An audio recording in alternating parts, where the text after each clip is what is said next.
Buenos días a todos los que están presentes hoy en la sede de Santa Fe, en la sede del SADOP. Bienvenida Betty. Y buenos días a todos los que están, como ya es habitual, siguiéndonos por videoconferencia desde numerosos puntos de la provincia y esta vez también de provincias amigas. Teresita, que está desde Concordia, le mandamos un saludo.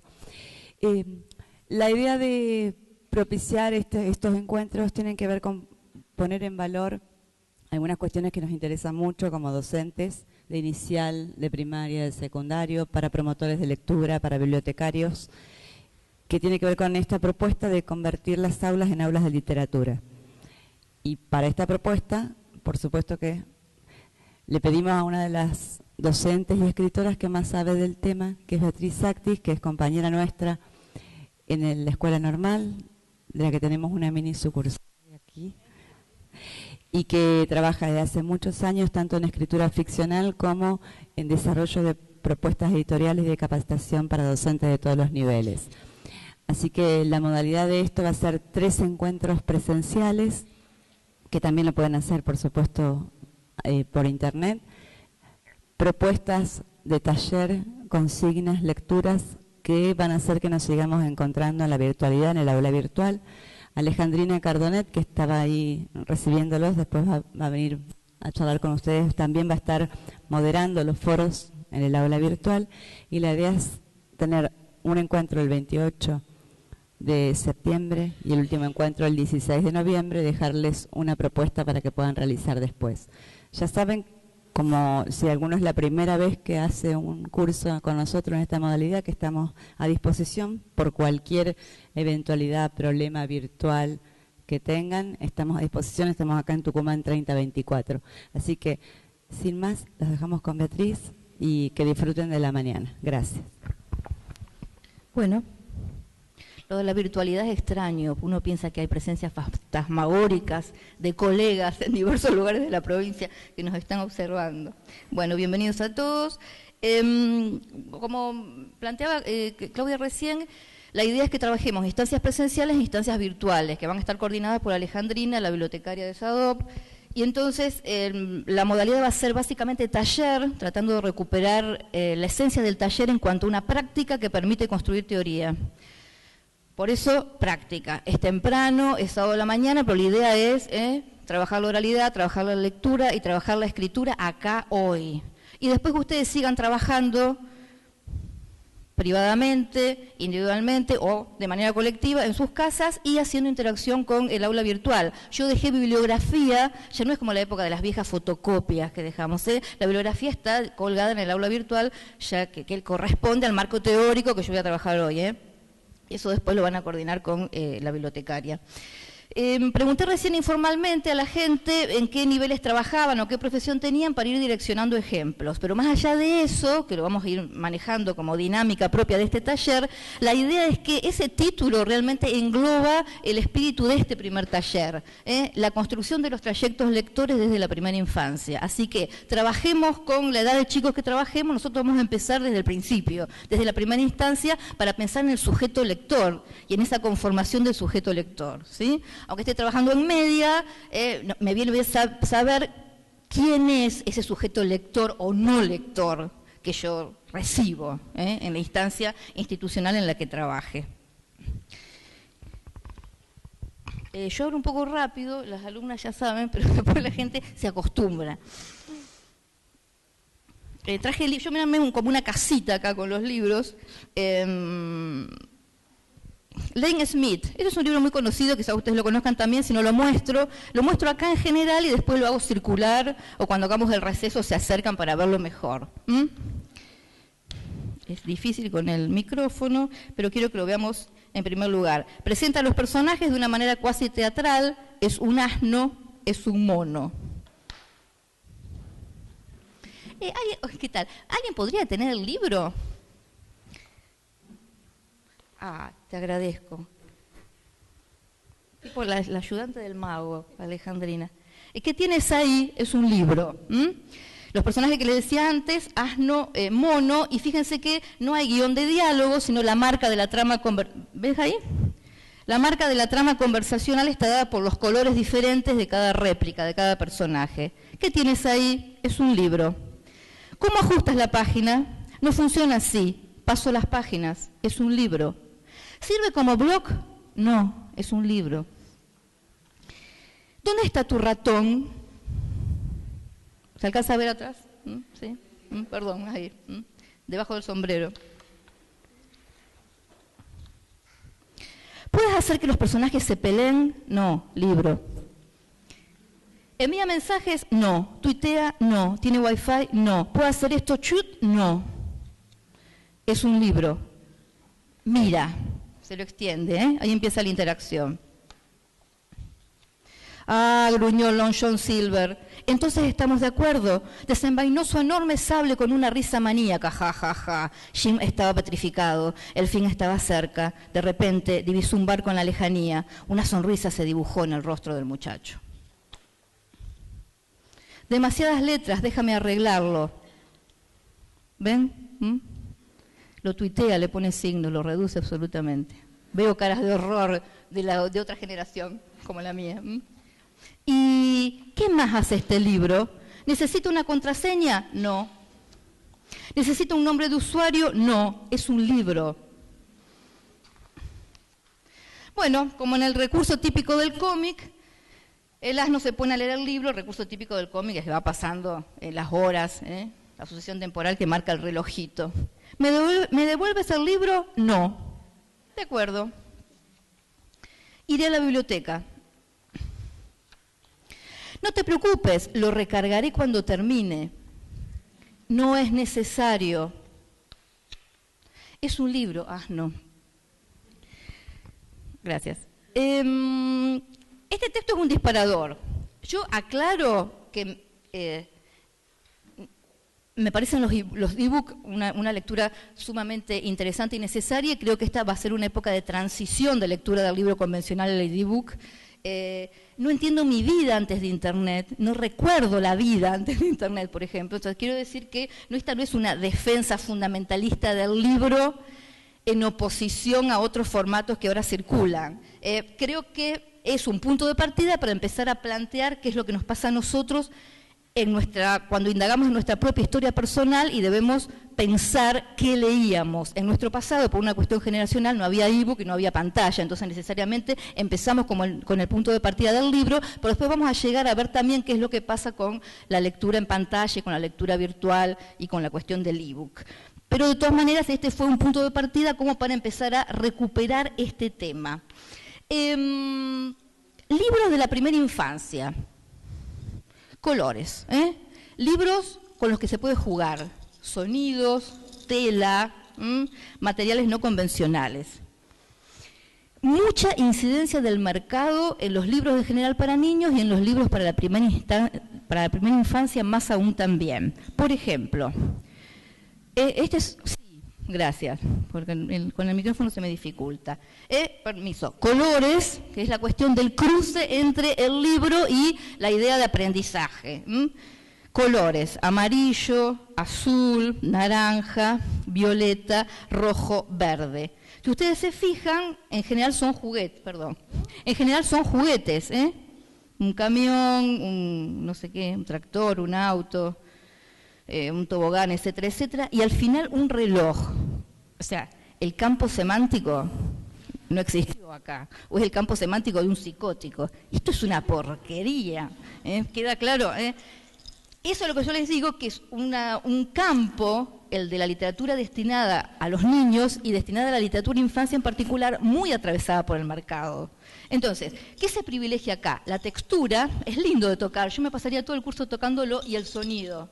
No está mal si tu tía le regala esto a tu nene, digo, porque todo es un punto de partida para que los chicos se familiaricen con un formato. Pero si nosotros somos mediadores, estamos especializados en el tema de la lectura, la idea es, pensemos que tenga también una carga diferente, una carga estética. La diferencia entre esto y este libro de Graciela Montes, que es un clásico, Anita junta colores. Está reeditado porque es un libro de los 90. Anita junta colores. El amarillo del sol. Fíjense que toda la escena está en gris y solamente el sol está en amarillo y un bolso, etcétera, etcétera. O sea, la escena se va iluminando a medida que se mencionan los colores. El rojo de una manzana, no sé si alcanzan a ver atrás. El azul de un cielo alto. El verde de una hoja verde, se va poblando de colores la escena. El violeta de una nube. Y el naranja de un paraguas. Arco iris cuando termina la lluvia. Acá hay ficcionalización, acá hay trabajo literario, acá no. Pero no solo porque acá no haya historia y no haya secuencia, sino que hay intencionalidad de que haya historia. Entonces, si mi idea es que los chicos aprendan los colores, también la idea es que vayan disfrutando una historia que tiene una lógica. Es una historia sencilla, pero tiene una lógica. Todos los colores forman parte de una secuencia. El violeta es la nube llena de lluvia que anuncia el conflicto.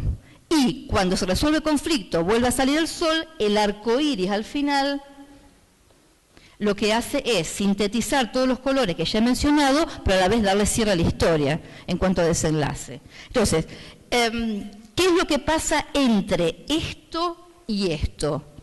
No solamente cuestión de desarrollo cognitivo, del niño, sino instancia de ficcionalización. Esto ya es literario. Son criterios que nosotros como mediadores tenemos que tener en cuenta claramente. ¿De qué manera podemos entrar nosotros a esa construcción del trayecto lector desde la primera infancia hasta la adultez? Nuestro propio recorrido de lector sigue adelante. Podemos entrar por diferentes puertas de entrada. La oralidad, la materialidad del libro, la escritura, la lectura propiamente dicha, etc. Lo que vamos a hacer ahora son algunos ejercicios para ver algunas de esas puertas de entrada. Sí. Voy a leer esta, no la voy a leer. En el punto 1 hay una frase que corresponde a una canción de Los Decadentes. La idea es que pronunciemos esa frase sin cambiarle nada de la instancia verbal, sin agregarle ni quitarle una palabra, pero con la entonación, con el movimiento del cuerpo, con la expresión de la cara, etcétera, etcétera, cargarla de significado diferente. Si fuéramos menos, realmente haríamos todos el ejercicio. Ahora pido voluntarios, los que se sientan atrás, miren. Todos conocemos el viejo truco de sentarse atrás. Pero digo, voluntarios para eso. Yo le digo a alguien esta frase sin cambiar nada de lo meramente lingüístico, pero con una carga suprasegmental, digamos, con el cuerpo, con la expresión, le doy un significado diferente. Y nos lo vamos diciendo unos a otros. A ver, las amigas de la casa. Yo no sé lo que me pasa cuando estoy con vos.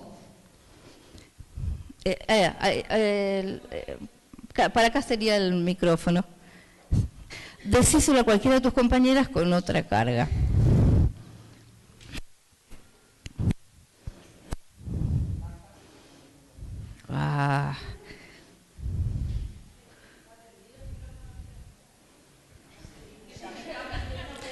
Yo no te lo repito, le dice María Elena, yo no te lo repito. Sí.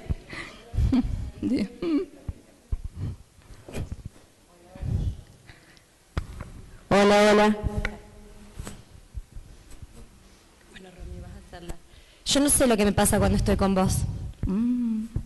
El efecto perlocutorio de eso, las cosas que habrás conseguido con ese tonito. Sí. Yo no sé lo que me pasa cuando estoy con vos. Yo no sé lo que me pasa cuando estoy con vos. Uno más, acá, sí. Yo no sé lo que me pasa cuando estoy con vos. Bien, una más y cerramos, si quieren. No se libraron, porque otro ejercicio lo vamos a hacer con los otros. Sí.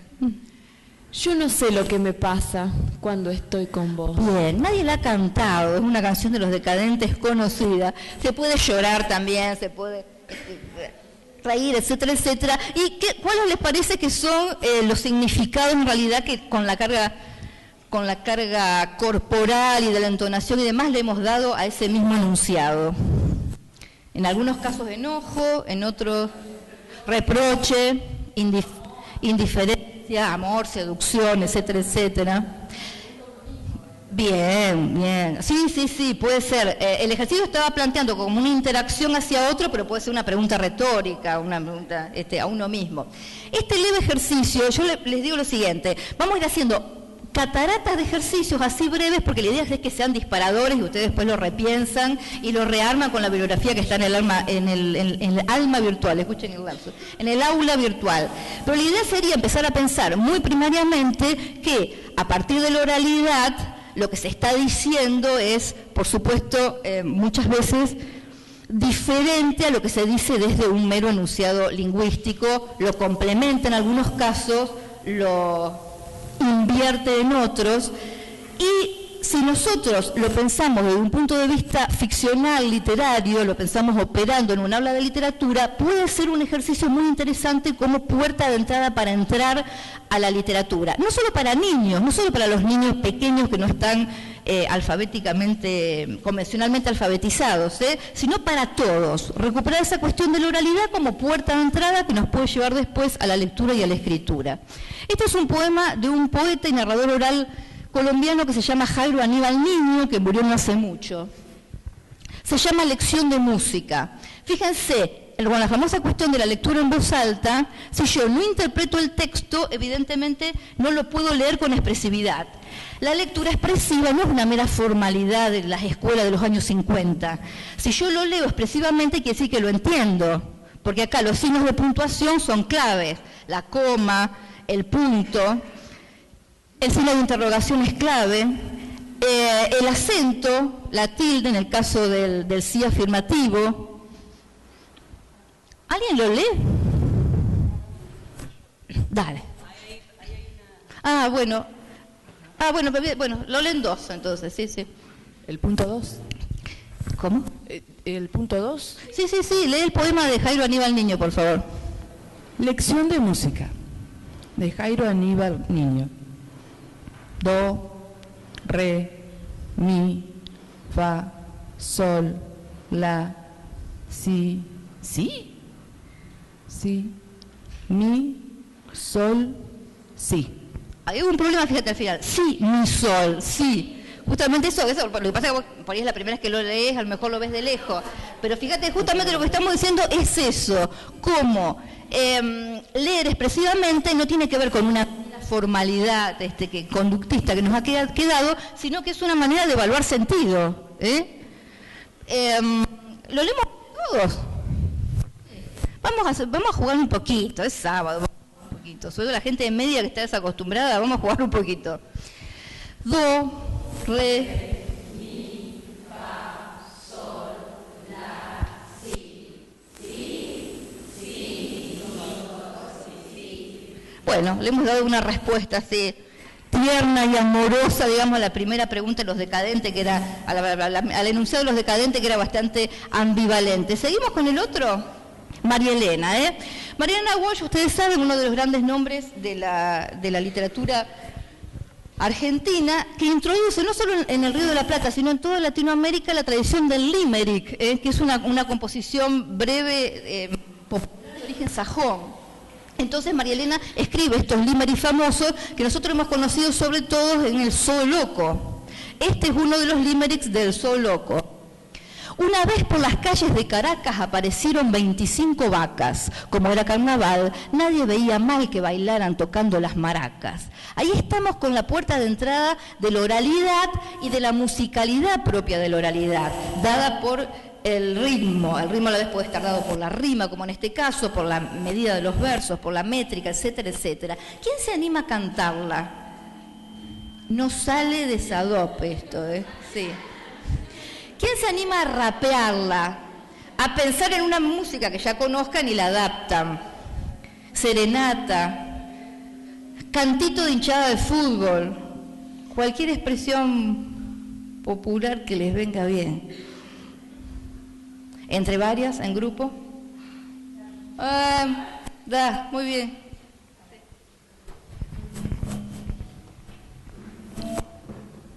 Una vez por las calles de Caracas aparecieron 25 vacas. Como era carnaval, nadie veía mal que bailaran tocando las maracas. Pero súper sutil eso y sofisticado, bien. Y rapearlo, haciéndole origen a una cosa caribeña que está acá, ¿eh? No es casual que diga Caracas, a ver, que diga Maraca. Bueno, cumbia, digamos, cumbia. A ver, ¿quién se anima? ¡Oh! Dale, rap, tipo rap. Una vez, por las calles de Caracas, aparecieron, ¿qué? 25 vacas. Como era carnaval, nadie veía mal que bailaran tocando las maracas.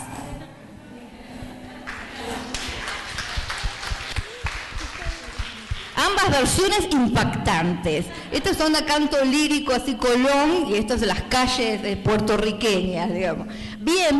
Digamos, con estos breves ejercicios que yo insisto, pasamos para que lo experimentemos acá y en todo caso, si alguna idea les interesa, ustedes la lleven al aula, la adapten para las aulas. La idea es ver esto como una puerta de entrada posible para el trabajo en el aula en todos los niveles, es esta cuestión de la oralidad.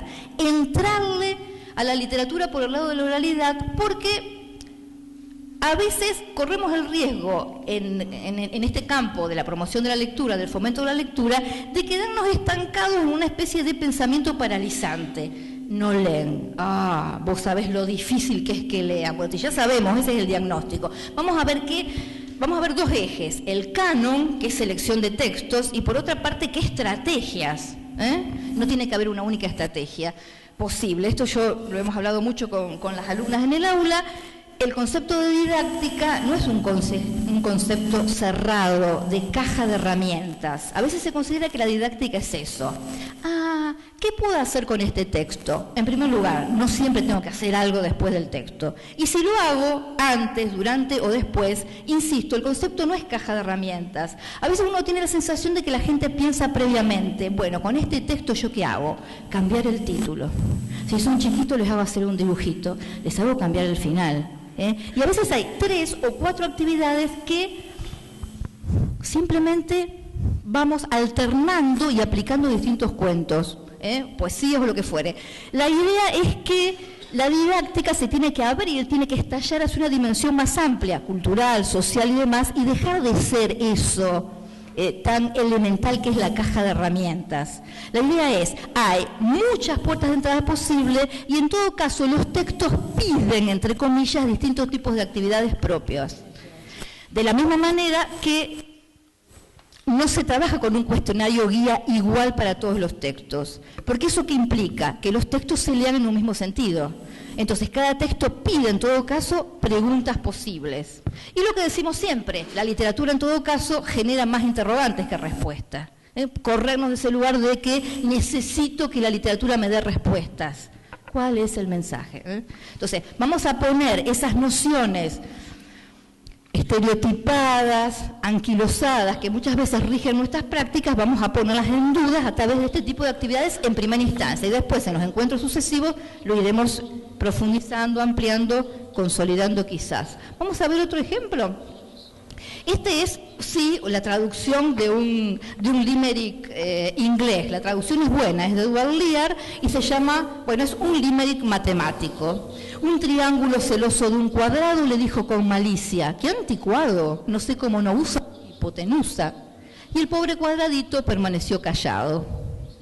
Primera cuestión, se puede poetizar a partir de cualquier tema, se puede establecer cualquier cruce. En segundo lugar, para seguir trabajando esta cuestión de la oralidad, ¿quiénes dos de las personas presentes se animan a leerlo haciendo diferentes voces? Alguien que lea el yo lírico y alguien que lea la voz del triángulo. ¿Y cómo se imaginan que puede ser la voz de un triángulo? Sí. ¿Vos es quién? ¿El que introduce el yo lírico o el triángulo? Pero así me gusta. Bien, ¿y quién quiere introducir el yo? El que tiene menos trabajo, digamos, pero ¿quién quiere introducir un triángulo? queda más fácil. Dale, dale. Sí. Espérame que te llevan el micrófono. Claro. Un triángulo, celoso de un cuadrado, le dijo con malicia.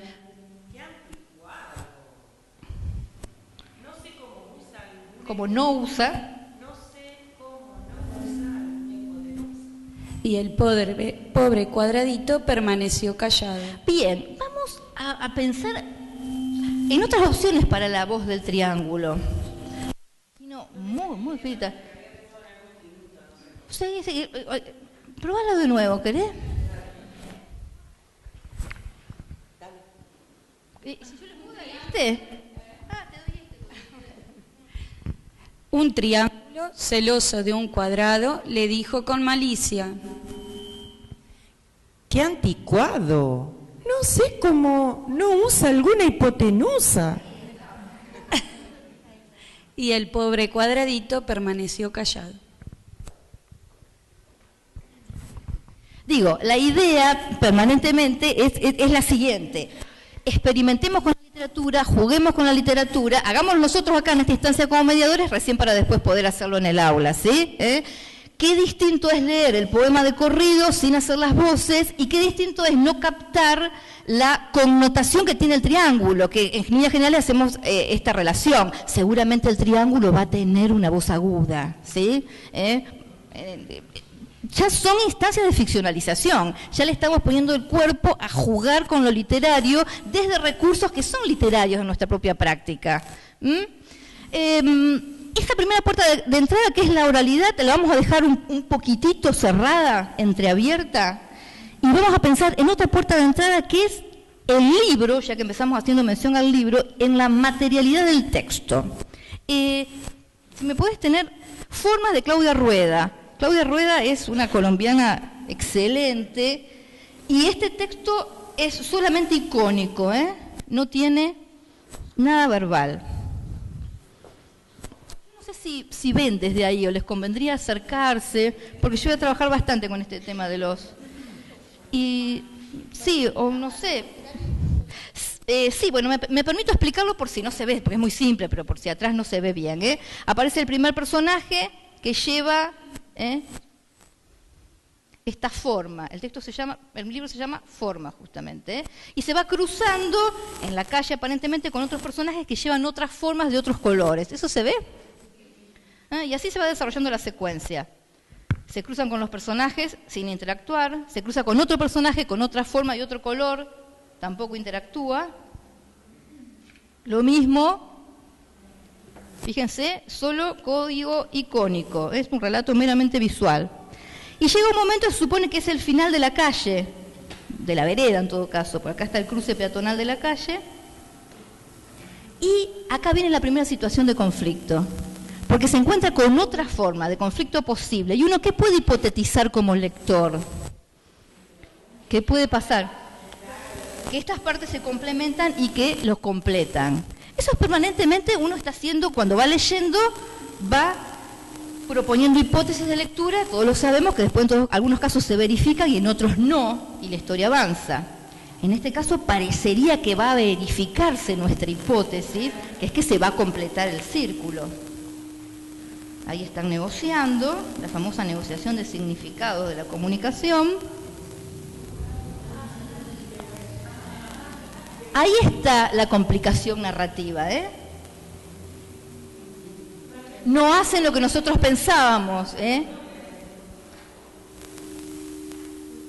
¿Qué faltaba? El ojo del pez. Acá termina la primera secuencia, pero la secuencia sigue, porque entonces, fíjense la refuncionalización de la imagen. Esto que aparentemente era la vereda, en realidad si están empujando al pez hacia allí, ¿en qué se convierte? Se convierte en agua. Entonces, es muy interesante, porque por un lado yo sigo la lógica narrativa como para entender la historia, pero por otra parte, la imagen se refuncionaliza en función de la historia. No es que como hay agua hay un pez, sino como hay un pez hay agua. ¿Sí? Hay una inversión lógica. Seguimos, lo despiden con un pañuelo al pez, el pez se va nadando, otra secuencia. Aparece un barco, otro escenario, ¿eh? Atrapan al pez con una red desde el barco. Se ve, ¿no? Yo lo paso medio rápido para... El marinero toma el pez y se lo lleva al que se supone que es el capitán del barco. ¿Qué forma tiene el capitán del barco en la mano? De nuevo, la misma forma inicial que el personaje que en primera instancia era protagónico, y uno supone también que se puede producir el completamiento. Con nuestra tendencia a la Gestalt, nosotros pensamos que se va a producir el completamiento. Efectivamente, se produce el completamiento. El capitán está frente a la niña, su hija seguramente, que llora, y forma un globo. Acá termina otra secuencia. La niña juega con el globo se escapa, la niña vuelve a llorar, psicoanalista para esta niña. Nueva secuencia, el globo se escapa y ¿quién aparece en escena? Fíjense cómo permanentemente son casi como una división en capítulos, nuevos escenarios, nuevos personajes, nueva situación narrativa. Aparece un ave. ¿Qué hipotetizamos con pico curvo? ¿Qué hipotetizamos nosotros? Que lo va a pinchar. ¿Alguien hipotetiza otra cosa? Se lo va a llevar, digamos. Los menos drásticos, los menos dramáticos piensan que se lo va a llevar. Lo desarma. Se vuelve a llevar la forma inicial, que la auténtica protagonista de esta historia es esta forma inicial. Y entonces, ¿en qué queda convertido el círculo? En un sol, y vuelven a aparecer los personajes iniciales en la escena pescando. Una nueva secuencia, esta va a ser la última, se va ocultando el sol, corrobora nuestra hipótesis, se va ocultando el sol, siguen pescando los personajes, bueno, comienzan a pescar nuevamente la forma, la toman, se van en un globo aerostático. Bueno, acá terminó ya la historia y la secuencia. Allá se van a lo lejos, gracias.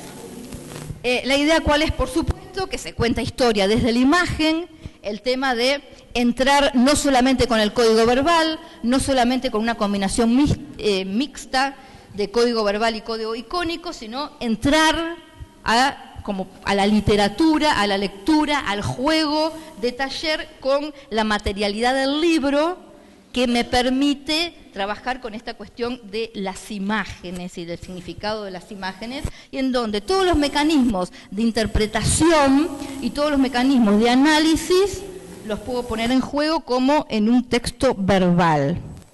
Otro texto de Claudia Rueda, de la misma autora colombiana, que esta vez ya es mixto y se llama... No, lo ven de atrás, ¿no? Porque si no lo ven, medio que no tiene mucho sentido. Bien.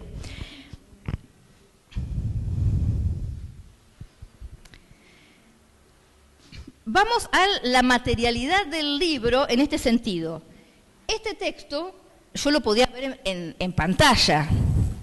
¿Qué pasa con este texto? Este texto significa desde la materialidad del libro, porque también significa tal vez de la textura. Después pasen y tóquenlo, porque la idea es tocarlo. Se llama No. Es tiempo de dormir, hijo. Aparece la voz de un personaje, la marca gráfica del diálogo, y el personaje que habla no está en escena. ¿Quién habla? ¿Quién habla? La madre, no solo porque está la marca de hijo, sino que solamente quién puede decir la cuestión admonitoria, es tiempo de dormir. Omnipresente, como en Historia de Nueva York, como en el episodio de Woody Allen, cuando la madre se le aparece en el cielo, es la madre omnipresente, solo la voz acá, es hora de dormir, hijo. Yo no tengo sueño. Fíjense cómo funciona el diálogo de la misma manera que funcionaba acá en el libro, es un libro que no necesariamente había guión de diálogo acá y demás, sino que la imagen, lo que me está marcando es el turno de conversación. Mientras tanto, Sonosos Polares empieza a nevar, no sé si se alcanza a ver eso. El libro se llama No. Se pondrá muy frío. Yo no siento frío. Cada vez nieva más. y no habrá comida, yo tengo unas nueces. Acá el tema de la textura es esto. Uno va sintiendo la nieve acá. El invierno durará más que tus nueces, ya encontraré algo. Será un clima difícil. Yo soy fuerte. Tenemos que resguardarnos, habrá mucha nieve. Me encanta la nieve. Puede haber tormentas, será divertido.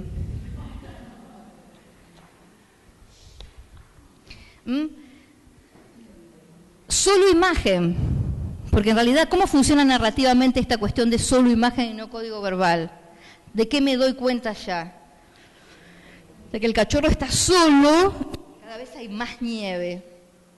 Esto, insisto, después vengan y tóquenlo para ver el tema de la textura, de cómo significa con la textura. Sigue la tormenta de nieve arreciando. Sigue la tormenta de nieve arreciando sobre el personaje. Mamá, grande, la marca gráfica del grito. Ya empieza a haber angustia ahí. Mamá, el reclamo. La madre aparece. No se preocupen, el final es tranquilizador. Sí, ya voy a hablar sobre eso también. Te voy a acompañar, mamá. El invierno es muy largo y te puedes sentir muy sola. Y ahí termina. Entonces, estamos viendo varias cosas, cómo se significa desde la textura también, donde yo puedo jugar en el aula con, ir siguiendo la historia con las manos. Por otra parte, lo que yo les decía, gracias, es que es un final tranquilizador, como el de muchos cuentos más tradicionales, pero la vuelta de tuerca acá es que el personaje no se hace cargo. Discursivamente no se hace cargo de su acción. Entonces está bien poner la contradicción del personaje que no se hace cargo de su acción, digamos. Unos son personajes modélicos todos. Hay una contradicción entre discurso y acción. Vamos a ver otro ejemplo de la puerta de entrada de los libros. Por ejemplo, tienen presente el texto de Claudia Rueda que vimos recién, Formas, y fíjense, un libro sobre formas para la primera infancia. Libros para la bañadera, de plástico, se supone que es plástico no tóxico, esperemos, digamos, hace ruido también y demás, y es un catálogo de formas.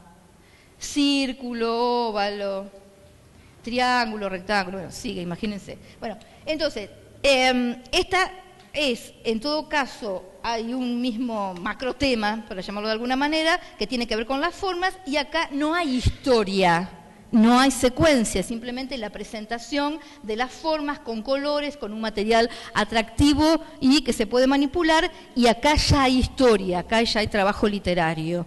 La idea sería entonces que, para decirlo un poco de manera simplista y casi grosera, esto evidencia el trayecto lector, desde acá hasta acá.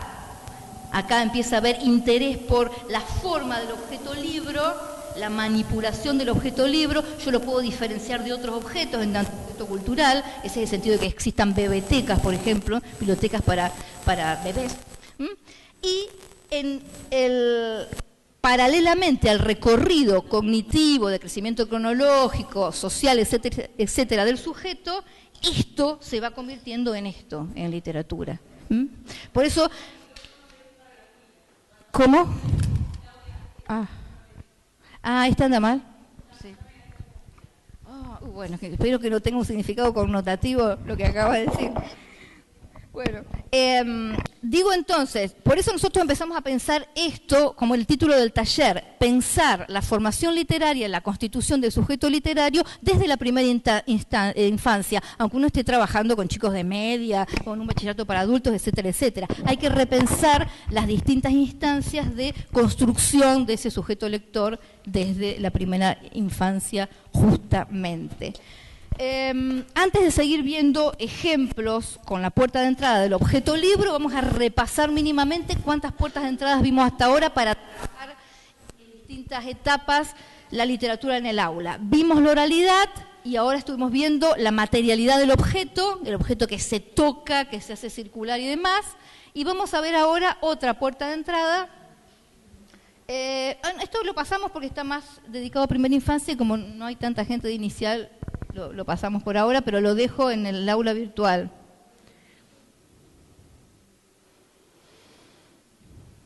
Bueno, este es un cuento mío que se llama La Pilaraña ataca por primera y última vez. Es un cuento bastante, porque gente del Plan Nacional de Lectura hizo unos libritos que regalaban las escuelas con varios cuentos de distintos autores y este llegó mucho a las escuelas, así que es un material que se consigue. Cuando tiene hambre la pilaraña, que es un bicho horrible, silba. Ni abre la boca, ni le hace ruido la panza, ni se le junta saliva entre los dientes.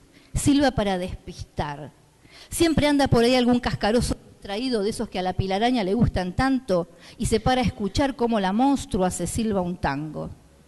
Entonces ella lo engancha del cuello del saco con una uña y se lo acerca a los anteojos para estar bien segura de que es un cascaroso en buen estado y se lo come sin masticar. Por suerte, todos los cascarosos, grandes y pequeños, raquíticos y obesos, sabiondos e ingenuos, santafesinos, cordobeses, porteños y de donde fueran, han hecho el curso práctico de supervivencia en panza de pilaraña. Una vez tragado por la pilaraña, el cascaroso prende un fósforo mientras cae por el esófago y ya en la panza abre el manual de bolsillo con las principales instrucciones. Primero, encender un fósforo.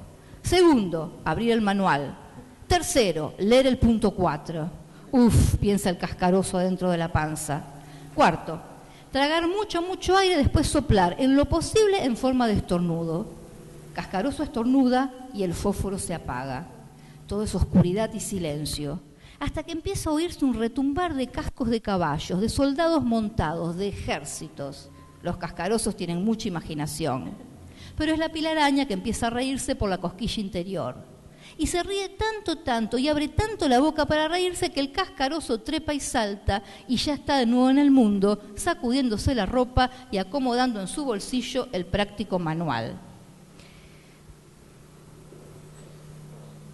Después se escapa lo bastante lejos como para que no vuelvan a atraparlo así nomás. Mientras tanto, a la pilaraña se le pasa la risa y se pone a llorar. Secándose las lágrimas, camina hasta el kiosco de la esquina y se compra un libro que se llama Cómo ser burlada por un cascaroso y no sentirse una pavota. Se sienta en un banco de la plaza y se pone a leer. Tercera puerta de entrada, la escritura. Todos hemos pasado por la instancia... sigo gastándole las pilas al aparato.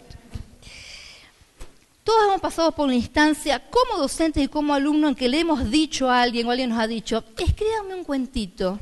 Me voy a tomar un mate cocido, vuelvo a escribirme un cuentito.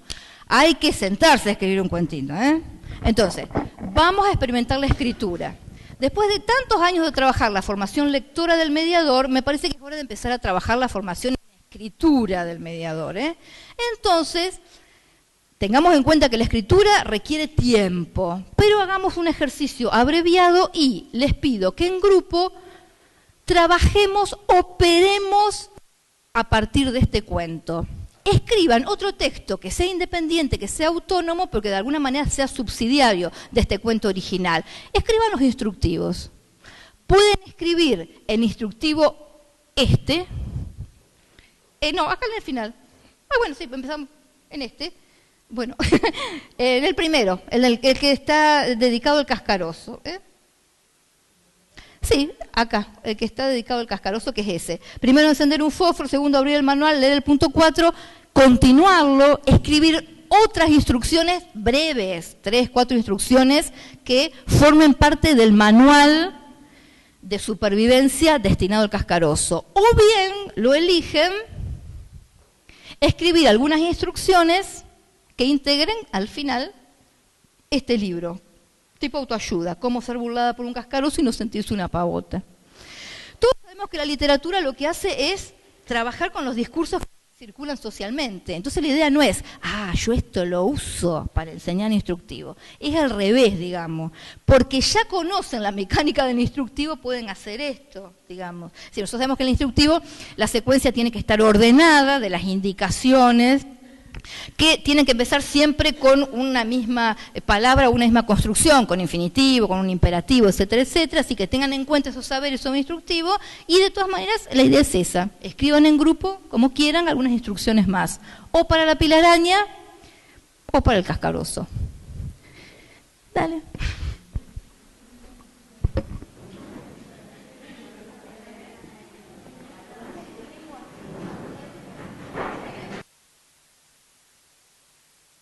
¿Les parece que podemos hacer un cortecito? Si no terminaron, no importa, dejen la obra inconclusa, como tantos grandes autores, digamos, y hacemos un corte acá para leer, aunque sea como un ejercicio.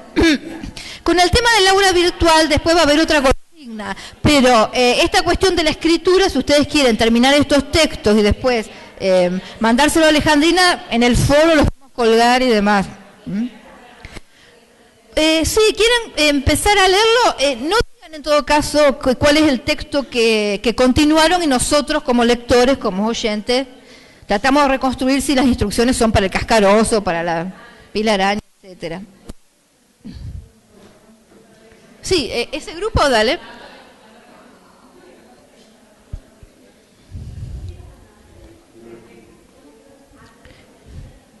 A lo mejor le tenés que tirar para arriba el... Hola. Ahí. Reflexionar que de todos modos sabía de antemano que los cascarosos intentan salir de la... arreglar su imagen exterior. Le da cosquilla a la cumbia.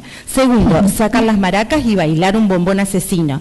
Tercero, tocar un silbato. Cuarto, sacar serpentinas. Quinto, panderetas.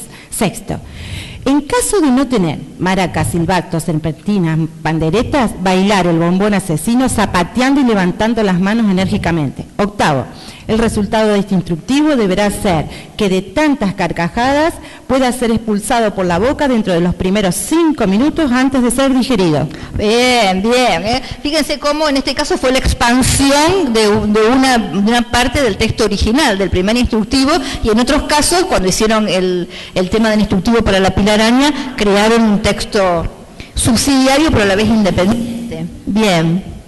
Fíjense además, cuando después vamos al cierre, vamos a ver cómo estas distintas puertas de entrada se pueden intercruzar, porque todavía no trabajamos el tema del cuerpo, que va a venir después del recreo, así que no coman mucho cochito. Pero digo, esta instancia de escritura, en ese texto que acaba de leer la compañera de aquel grupo, ahí está la cuestión del movimiento claramente. Entonces fíjense cómo ese también es para representar, no solo para leer, es para representar. Entonces ahí hay un cruce de trabajar la escritura y trabajar el cuerpo, en relación con apropiarse de los lenguajes literarios de otro modo, de eso estamos hablando, de apropiarse de los lenguajes literarios de otro modo, en la interacción del aula o de la biblioteca. Sí, ¿otro ejemplo? Dale.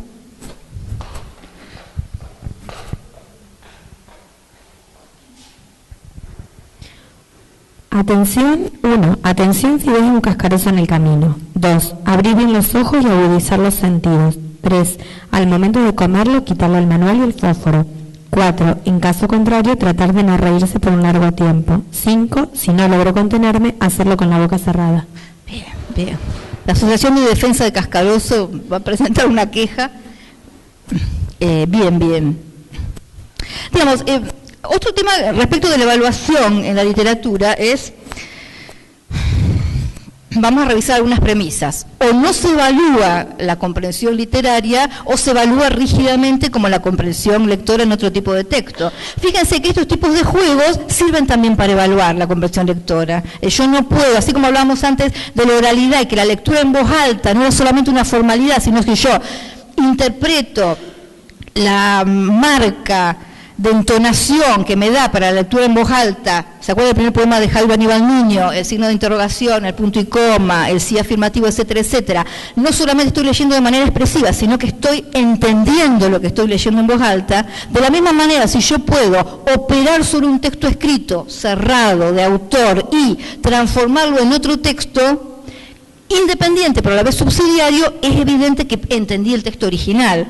O sea que también tenemos que replantearnos ese concepto de evaluación. Este tipo de juegos también funcionan como evaluación, digamos, ¿sí? Esa es la idea.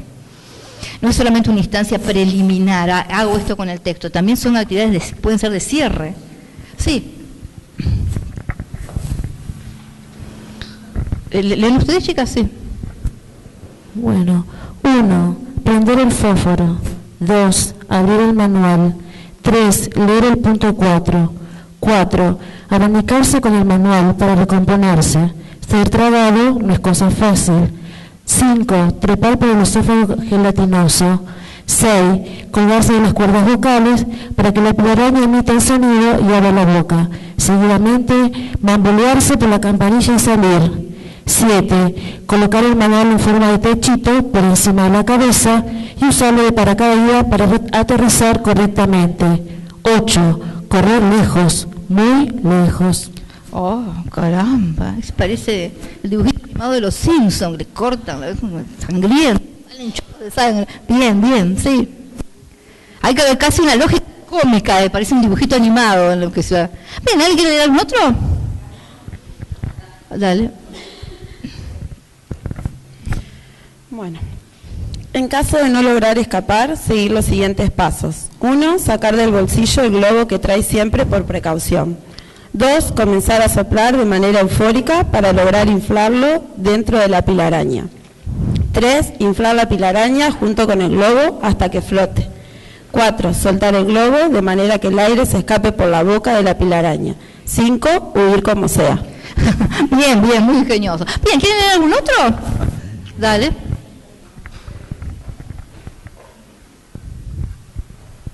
Bueno, las instrucciones cuando está en la panza el cascaroso de la pilaraña.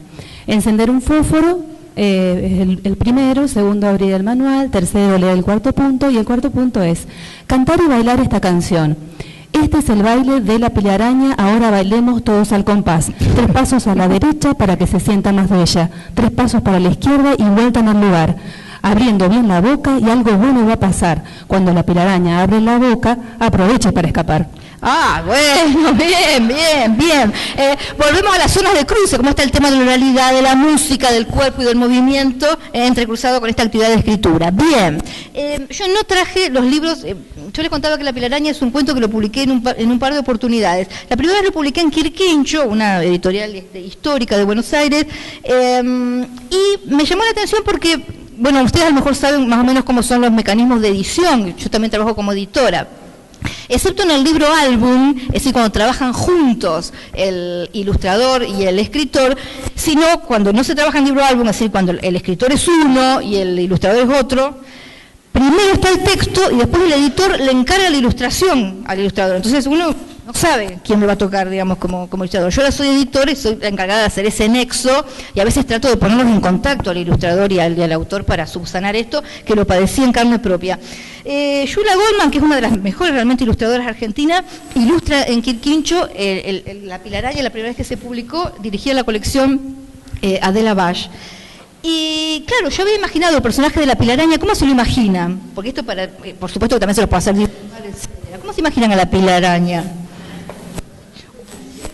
Parecía la araña, pero una araña como un poco grande. ¿Qué más? Ojos enormes. También hay marcas en el texto que dice que tienen lentes, etcétera y demás, pero sí. Igual no se llama araña, se llama pilaraña, digamos. ¿Algo más? ¿Qué se les ocurre? ¿Cómo se visualmente? Pero cuando uno lee algo te lo visualizás. ¿Cómo lo están visualizando? Grandota, gorda. Bien. Bueno, cuando Yula Goldman ilustra y me mandan el libro, yo veo que la pilaraña era como un hombrecito que iba cayendo por el esófago. Y yo me decepcioné tanto, porque eran las primeras veces que publicaba, después uno se acostumbra a que se decepciona. Pero en ese momento me decepcioné tanto porque pensé, si yo hubiera querido que hiciera un hombrecito, le hubiera puesto Juan Carlos, no le hubiera puesto la pilaraña, digamos. En cambio después, en ilustraciones posteriores, que se publicó de nuevo en Cántaro, en Puerto de Palos, ahí sí ya hubo una ilustración, creo que de María Adela Lopuzone, más interesante, que era ya un bicho que se acerca un poco más a esta imagen que ustedes tenían. Es decir, la imagen, la realización personal varía, pero en realidad la idea de un bicho parecido a una araña, pero que no es una araña si no se hubiera llamado como tal. Así que tengan en cuenta, con esta cuestión de la entrada del objeto libro, cómo operan las ilustraciones. A veces las ilustraciones, lo ideal sería que signifiquen y se potencien mutuamente y formen un todo semántico, imagen y texto verbal, y eso no siempre ocurre. A veces la ilustración puede llegar a contradecir el texto verbal. Puede llegar a salir algo rico de ahí, digo, pero uno lo tiene que tener en cuenta. Digamos, no hay que leer el objeto del libro, el producto final, no hay que mirarlo con inocencia, digo. Hay toda una maquinaria editorial atrás que lo consolida. Hablan, para cerrar esta primera parte, porque ahora hacemos un corte para tomar café y toda la cuestión, le muestro otro de los libritos para nenes chiquitos. De paso andaba circulando por ahí los libros, si alguien quiere tocar el de la nieve, ¿no? Bueno, este que es para nenes chiquititos, también, permiso, ¿no? Es para la bañadera y hace ruidito y toda la historia. Este es un poco mejor que los que mostré antes, porque fíjense, esta es una serie que se llama Los Redonditos, y acá están los títulos: Mi granja, mis transportes, mi selva, mis dinosaurios. Mis dinosaurios corta la onda realista, porque obviamente los niños no pueden tener dinosaurios como mascotas en sus casas. Entonces acá ya no hay secuencia, no hay historia, hay simplemente una presentación de personajes, pero el hecho de que los personajes tomen como punto de partida el animal prehistórico y lo caricaturicen, nos lleva a entrar ya en una instancia de ficcionalización. Este es un material, si me permiten, preliterario. Pipisaurio, picosaurio, soy muy simpático los dibujos, dentisaurio, un dientudo, cuernisaurio, ojosaurio, colisaurio. Yo he trabajado con nenes de primer grado, cuando en realidad este es un texto, un libro para nenes muy chiquititos, pensados para primera infancia, y por ejemplo en un primer grado fue una motivación para que escribieran historias con estos personajes.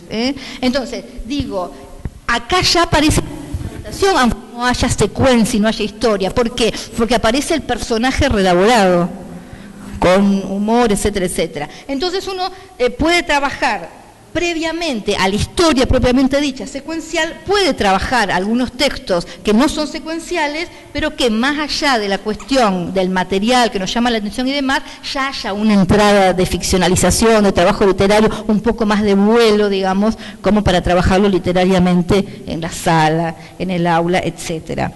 Y aunque no lo crean, la buena literatura para niños es tan versátil que es un punto de partida para trabajar con gente de diferentes edades. Yo digo a ver de la palabra trabajar, yo creo que hay un trabajo sobre la lectura en el aula. Por ejemplo, el libro No, el de Claudia Rueda, este que estaba dando vuelta, este es el que yo quería que tocaran. El otro, el de las formas, que no se me quedó, que también es de Claudia Rueda, que andaba por ahí. Aquel que tiene la primera. Ese es un libro que lo puedes trabajar en media tranquilamente, digamos. Esos son libros que permiten amplias lecturas, amplia construcción, digamos, polisémica. Entonces, a veces el concepto de literatura para niños no es tan estrecho. De la misma manera que insisto en el ejemplo que daba recién, esto el mercado lo piensa para bebé, para nenes muy muy chiquititos, para la bañadera, y en un primer grado funcionó como disparador para armar historia. El tema, yo a veces traigo libros, en este caso no traje tantos, pero la idea es que conocer textos, editoriales, autores, etcétera. Por eso la idea es que después circulen y tomen nota de las editoriales, de los autores y demás. Cortamos acá un poquitito, 10 minutos y después lo...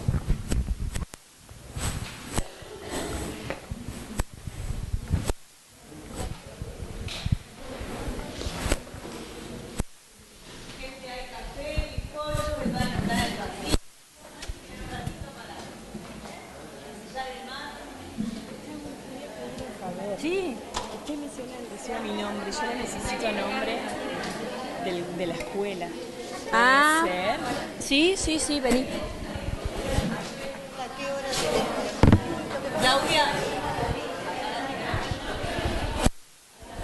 Nosotros vamos a tener 2 talleres más, como anunció Claudia antes, uno en octubre, ¿en qué estamos? Uno en septiembre y otro en noviembre, y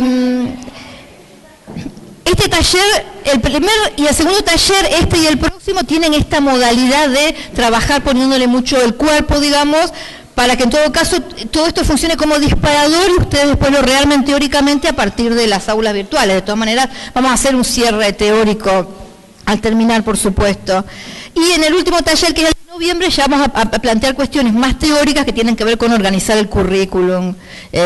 Pero estos dos primeros encuentros son estos encuentros para ponernos en movimiento. Estamos viendo entonces distintas puertas de entradas al trabajo en el aula o en el ámbito convencional que nosotros creemos para interactuar con otros en función de promover la lectura, para salir de ciertos preconceptos rígidos e inmovilizantes, digamos. Entonces entrar por la oralidad, entrar por la escritura, entrar por la significación del objeto libro. Vamos a ver ahora cómo podemos entrar por el tema del cuerpo, que de todas maneras ya se ha mencionado acá a partir de algunas de las producciones que ustedes han realizado. Veríamos este otro cuento, este también es un cuento mío, está publicado en Puerto de Palos, en Cántar, en un libro de ahí. Se llama Cuchillo de Palo. El tío Carlito fabrica bañaderas para gordos, pero gordos, son muchísimo más largas, más anchas y más profundas que las bañaderas comunes y corrientes. Diría, fabrica auténticas piletas de natación. También vende bañaderas para clientes finitos. Son angostas y alargadas como un fideo y cuando se llenan de agua aparece uno de esos arroyitos de las sierras de Córdoba. El tío Carlitos además fabrica bañaderas para señoritas pálidas. Por ejemplo, señoritas que se hayan dado un buen susto o que nunca tomen sol o que hayan nacido en Transilvania. Las señoritas así de pálidas buscan bañaderas color rosado fucsia o violeta fosforescente para que mientras se bañan puedan distinguirse de la loza blanca de las bañaderas comunes y corrientes. El tío Carlitos también inventó una ducha para basquetbolistas. De la flor de la ducha cuelga un hilito. Cuando uno tira del hilito, la ducha dispara como una cañita voladora y se acomoda justo sobre la cabeza del señor altísimo que se baña. Pero el tío Carlitos, que no es ni muy alto ni muy bajo, ni muy gordo ni muy flaco, ni muy morocho ni muy rubio, ni muy cantón ni muy callado, es uno de esos tíos comunes y corrientes. Y en casa de herrero, cuchillo de palo, como bien dice mi mamá. El tío Carlitos en su casa no tiene ni ducha, ni canilla, ni bañera. Cuando llueve, se lleva el jabón y la esponja al medio del patio y él mismo se baña, lo más tranquilo, silbando bajito, para asombro de la familia y escándalo de los vecinos. Bueno, yo he dado sobre todo ejemplos de literatura para niños, ahora vamos a empezar a dar ejemplos de literatura para adultos, con esto hacemos como la transición. La idea es que vuelva a leer el texto, que es muy breve, y la idea es que lo representemos con el cuerpo, en silencio pero con el cuerpo. Y en todo caso después le vayamos incorporando onomatopeyas y sonidos como si fueran efectos de radioteatro casi. Pero empezamos con el cuerpo, comiendo muchos bizcochitos, porque tenemos que ir levantándonos un poco a medida que lo leo. Y no quiero ser banal en lo que voy a decir, pero hay que recuperar un poco cierta capacidad de juego si yo quiero jugar con lo literario, con el otro, incluso con los adolescentes, ¿sí? Entonces vamos a poner un poquito el cuerpo acá. Empezamos al principio. El tío Carlitos fabrica bañaderas para gordos. Parando, no quiero ser invasiva de vuestras intimidades, pero me tengo que animar un poquito con el cuerpo si quiero generar esta cosa lúdica. El taller también implica ponerle el cuerpo literalmente a la cuestión. El tío Carlito fabrica bañeras para gordos, pero gordos, son muchísimo más largas, más anchas y más profundas que las bañaderas comunes y corrientes. Hagamos unos aeróbicos, hagamos unas elongaciones profundas, no pretenden que me agache a esta altura, pero profundas, Juguemos un poquito con el cuerpo. Diría, fabrica auténticas piletas de natación. Podemos recorrer el espacio. Cuando hablan con los niños, tengan en cuenta algunas cuestiones, digamos, como que si te desborda la cuestión, tengan en cuenta qué pasa con la cuestión de la superestructura, de los directivos de la institución, etcétera. Manéjenlo, vean la fisura del sistema para insertarse por ahí. Pero la auténtica pileta de natación a lo mejor uno podría aprovechar para nadar por ahí circulando. También vende bañaderas para clientes finitos. Son angostas y alargadas como un fideo. Y cuando se llenan de agua aparece uno de esos arroyitos de las sierras de Córdoba. El tío Carlitos además fabrica bañaderas para señoritas pálidas. Por ejemplo, señoritas que se hayan dado un buen susto. O que nunca tomen sol. O que hayan nacido en Transilvania. Las señoritas pálidas buscan bañaderas color fucsia o violeta fosforescente para que mientras se bañan puedan distinguirse de la loza blanca de las bañaderas comunes y corrientes. El tío Carlitos también inventó una ducha para basquetbolistas. Esto es para moverse, ¿eh? De la flor de la ducha cuelga un hilito y acá podemos a lo mejor incorporar la sonorización, ¿eh? El efecto de sonido. De la flor de la ducha cuelga un hilito. Cuando uno tira del hilito, la ducha dispara como una cañita voladora. ¡Ah, pero el efecto pirotecnia! Buen efecto pirotecnia. Volvemos un poquito atrás. Cuando uno tira del hilito, la ducha dispara como una cañita voladora y se acomoda justo sobre la cabeza del señor altísimo que se baña, ¿eh? Pero el tío Carlitos, que no es ni muy alto, ni muy bajo, ni muy gordo, ni muy flaco, ni muy morocho, ni muy rubio, ni muy cantor, ni muy callado, es uno de esos tíos comunes y corrientes, y en casa de herrero, cuchillo de palo, recuerden que el título del cuento es Cuchillo de Palo, como bien dice mi mamá, el tío Carlitos en su casa no tiene ni ducha, ni canilla, ni bañera. Cuando llueve, sonorización podemos hacer quizás acá. Se lleva el jabón y la esponja al medio del patio, él mismo se baña, lo más tranquilo, silbando bajito, para asombro de la familia y escándalo de los vecinos. Bien.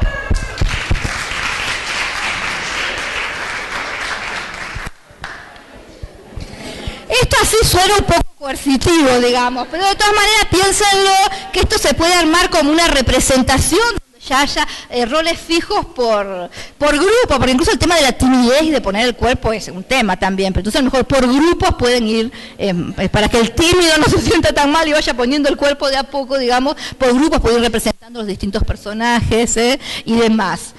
La idea del juego, digamos, la idea de juego que subyace en todas estas actividades, y hay muchas más. En el aula virtual, insisto, están los marcos teóricos. Yo tengo 10 libros de educación publicados que andan por ahí por las bibliotecas y demás. El tema del juego es interesante para replantear y revalorizar la instancia lúdica, pero también a veces hay cierta banalización con el tema del juego. Tiene que haber un sustrato en el juego, no es solamente el juego mismo. Cuando uno reproduce el juego en un ámbito institucional, no es el recreo, juegan de verdad en el recreo, digamos, o en su casa o en el club, donde sea. Cuando yo trabajo el juego como estrategia dentro de un ámbito institucional que puede ser rígido, puede ser más flexible, la idea es que yo sepa para qué lo hago y por qué lo hago, y que en realidad estoy poniendo en juego ciertos mecanismos. Entonces, por eso les digo, a veces ciertas evaluaciones de juego te sirven para evaluar. ¿Sí? Para evaluar la comprensión, por ejemplo. A veces aparece un sustrato teórico, bueno, tengo que conocer el instructivo para escribir tal cosa, Entonces, a veces hay una cierta cosa banal o medio superficial, bueno, jugamos en el aula, bueno, vamos a ver, este es un juego dirigido, digamos, vamos a ver por qué lo hago, para qué lo hago, ese es mi rol docente de pensar el sustrato teórico que subyace ahí y la intencionalidad didáctica. Voy a dar rápido, no vamos a alcanzar a ver en detalle todos estos libros, pero mucha gente ya se acercó a verlo, pero muy rápido, sin leerlos por completo, quiero mostrar algunos otros libros para recuperar esta cuestión de que el libro significa desde su materialidad de objeto. Por ejemplo, este libro plantea intertextualmente la cuestión de Caperucita Roja, un lobo así de grande se llama. Bueno, si lo voy a leer porque si no, no va a tener sentido. A lo mejor ya se acercaron a verlo. Tengo miedo, dice Héctor. ¿De qué tienes miedo? Él tienes porque es una edición española. Pregunta mamá. De la cortina. Ah, hay algo detrás de la cortina. Sí, un lobo, dice Héctor. Y acá aparece, digamos. Ah, sí, y es muy grande ese lobo. Es un lobo así de grande. Entonces, la cuestión de la materialidad, que lo que dice el chico aparece como de manera figurativa en el costado, en la pestaña. ¿Y cómo es ese lobo? Tiene un gran sombrero negro, dientes afilados, ojos rojos y lentes para ver bien en la noche. Oh, debe ser terrible ese lobo, dice mamá. Sí, además tiene garras de gigante y una voz de ogro. Igual la figura desmiente el carácter terrorífico de lo que está diciendo el niño y el hecho de que la madre entre en el juego sin creerle demasiado desdramatiza un poco el diálogo. ¿Y qué hace ese lobo? En la noche viene a asustar a los niños, aparta la cortina y grita. Acá está el tema de... ¿Cómo grita el lobo? Lo voy a poner en un lugar. ¿Cómo grita, niños, el lobo? Aprovechen, hagan catarsis, griten por todo. Acá en el espacio de Sadov, liberador, ¿cómo grita el lobo? Sí. Ah, no quiero saber qué es ese todo por el que gritan. Y luego hay que gritar más fuerte que él para asustarlo. Entonces tiene tanto miedo que se hace muy chiquito. Mira, te voy a mostrar cómo se hace. Así no contrarrestan el efecto, ¿eh? A ver, el contraullido sería este. Este se convierte en lobizón en cualquier momento. Bien. Oh, seguro que al escuchar ese grito el pobre lobo se muere de miedo. Ahora la cama, chiquitina, espera, voy a ver si sigue ahí. Se fue. ¿Eh? Un cuento sobre la catarsis, obviamente, ¿no? Mamá, ¿me cuentas un cuento? Sí, ¿qué cuento quieres? Uno de lobos. Y se duerme con los lobos, cual gatos en la cama, ¿eh? Más allá de ver acá el juego intertextual, etcétera, etcétera, vemos cómo el libro como objeto participa del diálogo, ¿eh? La solapa está graficando lo que la imaginación del niño dicta. El último libro que muestro es ¿Cuánto es un millón? Que una de las chicas me dijo que lo tenía por acá. ¿Vos verás? ¿Sí? No lo voy a leer entero porque no tenemos tiempo y vamos a hacer otras actividades, pero de todas maneras, ¿Cuánto es un millón? Son esos libros en donde se entrecruza, como en el caso del libro de formas de Claudia Rueda, se entrecruza lo literario, el contar una historia, el ejercicio narrativo ficcional con la cuestión de enseñar, entre comillas, o poner por lo menos en contacto de los chicos un contenido, ¿eh? En este caso la numeración. Entonces la historia es que la madre está pescando el alimento, ¿qué son esos pingüinos, no? El pingüino, y entonces el nene se enfrenta al número 10, hay 10 peces. Y el nene quiere salir, el nene pingüino quiere salir, va y sale por el mundo, habla bien de esta madre, digamos, el hecho que lo deje salir por el mundo, en su búsqueda de iniciación para conocer un millón.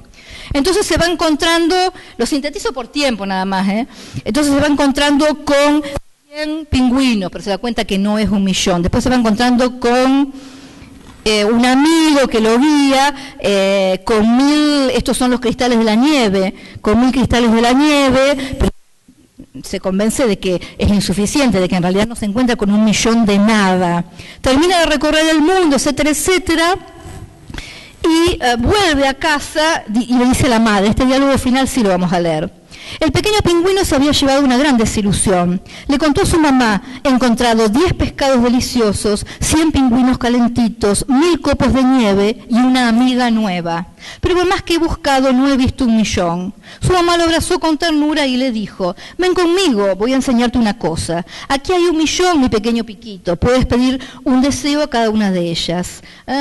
Y hay una indicación. Pasa a la página para ver el millón de piquito. Un niño del público que venga, un voluntario del público. Ella siempre lista está. A ver, abrí acá. En la tapa del libro, como si fuera una revista, dice, la respuesta está en el póster gigante del sobre interior, dice. Como las revistas que dice, reclame póster gigante de Arjona.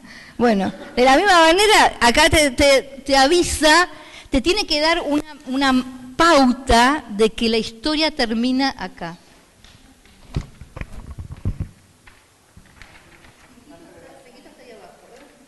Entonces, obviamente, ¿dónde encuentro un millón piquito? Está acá abajo, las estrellas. La tiene que contar y en el foro... Sí, entonces, acá volvemos a la cuestión de cuando se significa por la materialidad, la importancia de que circule el libro en el aula. Sí, después la parte de doblarlo y ponerlo de nuevo. Hasta ahora, en definitiva, ¿qué puertas de entrada hemos visto? Oralidad, todo lo que se desprende de la oralidad, que tiene que ver con la musicalidad también, por la idea de ritmo.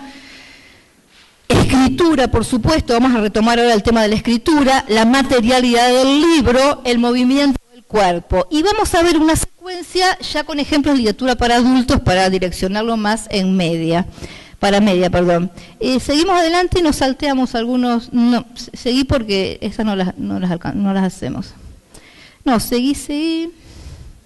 Fíjense, por ejemplo, así en la anterior. Con los libros hay un montón de juegos para hacer, por ejemplo. No los vamos a hacer ahora porque no tenemos tiempo, pero digo, tomamos libros al azar, cerramos los ojos, metemos el dedo, sacamos palabras sueltas de distintos libros, 10 palabras y armamos un texto con eso, por ejemplo, ¿sí?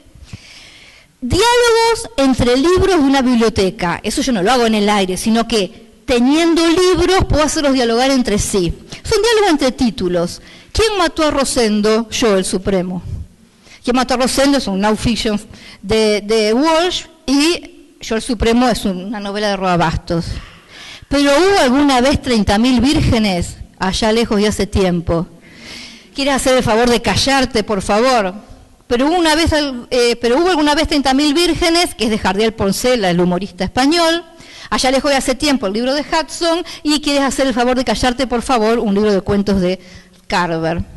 ¿De qué hablamos cuando hablamos de amor? Del amor y otros demonios. ¿De qué hablamos cuando hablamos de amor? Es el título de un libro de cuentos de Carver, y del amor y otros demonios es una novela de García Márquez. Digo, fíjense cómo que circule el libro en el aula tiene que ver con que puede ser un punto de partida para un montón de otras tareas, ¿eh? Entonces, estas puertas de entrada que estoy mencionando se entrecruzan, porque acá que se entrecruza la materialidad del libro con el trabajo de escritura, por ejemplo, ¿eh? En este diálogo, a partir de acá puedo hacer diálogos imaginarios, responder estas preguntas, seguir jugando. ¿Cuál es el sustrato de esto? Tengo que conocer autores, tengo que conocer texto y tengo que poder reflexionar sobre los criterios de selección. Por eso una de las compañeras me decía que en el próximo encuentro por ahí iba a traer algunos libros que tenía de estos y demás. Pueden hacerlo si quieren, lo hago extensivo, me pareció una buena idea, por la cuestión de reflexionar respecto de qué pasa con cada uno de los libros y que la idea es que haya multiplicidad de ofertas variadas, que no nos quedemos en la cuestión canónica, ¿y qué leyeron en cuarto el Principito? ¿Y qué leyeron en quinto el Principito? ¿Y qué leímos en sexto el Principito? Media.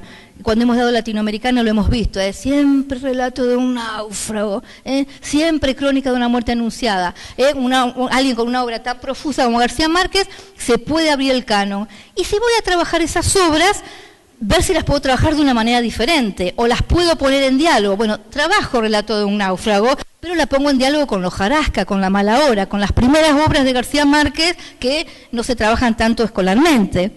Abrir el canon, ¿qué quiere decir? Incorporar autores que no se trabajan usualmente en la escuela. Incorporar textos de autores que sí se trabajan, pero textos que no se trabajan. Bradbury sí se trabaja en las escuelas, se trabajan las novelas y muchas veces los cuentos, pero los poemas de Bradbury, que son extraordinarios, no se trabajan generalmente. Entonces, en ese caso yo no incorporo a un autor nuevo, incorporo un sector de las obras y un género que no es trabajado escolarmente. Y cuando vuelvo a trabajar las obras de siempre, que no está mal trabajar, el Martín Fierro lo trabajo, es la literatura nacional, es el poema nacional. Trabajar el Martín Fierro, ¿de qué manera lo trabajo? Entonces, los dos ejes para la didáctica son el criterio de selección, en relación con el concepto de canon, todas estas cuestiones teóricas están en el aula virtual, y después la estrategia didáctica, cómo interactúo yo con el texto, yo como mediador, y después en mi mediación con el otro, ¿qué relación hay? ¿Qué ida y vuelta hay con esto? ¿Quién me decía vos eras que me decías lo de la mamá recién? Sí, que cuando veíamos el texto de el de Claudia Rueda, la compañera acotaba con criterio lo siguiente: si uno le pregunta a los chicos, ¿quién hablará acá? Cuando le dice al principio que, qué sé yo, que va a venir la nieve, no me acuerdo cómo era. Sí, no me acuerdo exactamente cómo era la primera frase que aparecía. Es tiempo de dormir, hijo, decíamos, ¿quién habla? La madre. Y la compañía me decía, uno le pregunta a los chicos que seguramente te pueden decir la madre, porque es la figura, pero pueden decir la abuela, el padre, el hermano, en función de cómo esté conformado ese grupo familiar, digamos, como es obvio. Entonces, todos los ejemplos que estamos dando son puntos de partida, pero para que uno se dé cuenta después que en la interacción del aula y en el hecho de realización concreto, estas propuestas de intervención adquieren significado, porque hay que ver qué te devuelve el otro. Entonces, por eso la planificación literaria es una planificación flexible, porque vos interactúas con el otro, ¿y qué te viene del otro lado? Entonces, a lo mejor vos planificaste algo previo, y la respuesta que te vino hace que vos tengas que cambiar esa planificación. Por eso, si bien uno puede decir que en líneas generales toda planificación es flexible, la planificación de la interacción literaria es per se flexible, tiene que serlo necesariamente porque depende del ida y vuelta del otro. Ustedes pueden adaptar estas actividades al aula y se van a ir dando cuenta que la vas a tener que ir cambiando porque con los grupos te va cambiando la respuesta. Un año haces una actividad y te sale de una manera, otro año tratás de hacer la misma y no te sale igual, porque justamente se completa el sentido de esta comunidad de lectores a partir justamente de la intervención concreta y de la respuesta del otro. Si no hay respuesta del otro, no hay propuesta de lectura posible. ¿Qué pasa con la propia biografía lectora, que es una de las consignas después para el aula virtual? Ahora está de moda la biografía lectora y yo sé que todo el mundo habla, pero el sentido acá es pensar mi propia biografía lectora en relación con los otros. Es decir, acá hay gente a lo mejor de la misma generación, o no, o grupos, digamos, generacionales, gente que a lo mejor ha vivido en la misma ciudad o en lugares cercanos y demás. ¿Tuvieron lecturas comunes? Se puede hablar de que las biografías lectoras fueron individuales, pero en un momento hay un cruce para afirmar que uno forma parte de una comunidad de lectores. ¿Podemos hablar de una comunidad, de una memoria cultural compartida? Por ejemplo, yo tengo 51 años. Mujercitas, mi generación, ¿eh? ¿Hay alguien que haya leído Mujercitas en la infancia y demás? Bueno. Yo creo que no superé nunca la muerte de Beth. Es algo que no puedo superarlo después de tantos años. Bueno, el que no lo haya leído verá. Entonces, la idea es, cuando uno se encuentra otro que lloró por Beth, ahí ya hay un lazo con el otro. ¿Sí? A eso me refiero con que hay una zona de cruce entre mi biografía lectora personal, que no tiene que ver solamente con mis deseos o mi marca subjetiva, tiene que ver con sociales, con las posibilidades que yo he tenido de moverme en un círculo en donde los bienes simbólicos circulen, justamente, por ejemplo. Si he podido acceder a la infraestructura pública, las bibliotecas, si en mi casa había libro o no había libro, etcétera, etcétera, si he vivido en un ámbito alfabetizado. La historia personal de cada uno, pero que en determinado momento lo importante de socializar lecturas, la escuela, es esa, generar las bases de una memoria cultural compartida. Por eso cuando se habla de lectura obligatoria, mira que ahora todos hacen los modernos, no, lectura obligatoria no. Obligatoria no está bien, suena mal, suena conductista, etcétera, pero en realidad no está mal el concepto de obligatorio. En el aula leemos algunas lecturas en común, porque esa puede ser la base de una memoria cultural compartida. Y porque si no vemos a lo mejor Borges en la escuela, no vemos Borges fuera de la escuela. Si no vemos una literatura para niños un poco más jugada en la escuela, no la vemos fuera de la escuela, porque está copado por el mercado, que lo que pretende venderte es otro tipo de productos, como todos sabemos. La idea sería que en el aula yo planteé unas lecturas comunes, no digamos obligatorias, unas lecturas comunes y después distintos recorridos. Si yo parto, este ejemplo que siempre doy con Harry Potter, que está en uno de mis libros, cuando empezó el fenómeno Harry Potter, yo lo veía con cierta desconfianza, como uno tiene ante los fenómenos de mercado.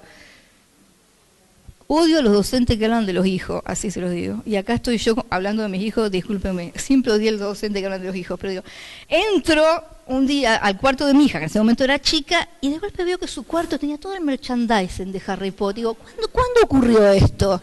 La colcha, la boda, algo sucede. Y yo empecé a leer Harry Potter a partir de los libros de mi hija, digamos. Y ahí descubrí que era una saga muy interesante, muy bien escrita, que no por nada Rowling, digamos, estudió literatura inglesa en Exeter, porque intertextualmente aparece todo el tronco sajón, digamos, se le nota, le salió muy bien, digamos. Entonces, Harry Potter puede ser una puerta de entrada, un fenómeno de mercado, puede ser una puerta de entrada interesante para después trabajar otros textos en el aula. Entonces, vos empezás a leer a lo mejor Harry Potter, vos decís, bueno, Harry Potter ya se lee fuera de la escuela, pero no estaría mal leerlo en un momento dentro de la escuela porque unos leyeron la saga completa, unos leyeron una parte, otros vieron las películas, otros no la leyeron, y entonces vos podés armar recorridos diferentes. El que ya la leyó y le interesó puede ir a Tolkien, por ejemplo, como tantas de las alusiones intertextuales que aparecen ahí claramente.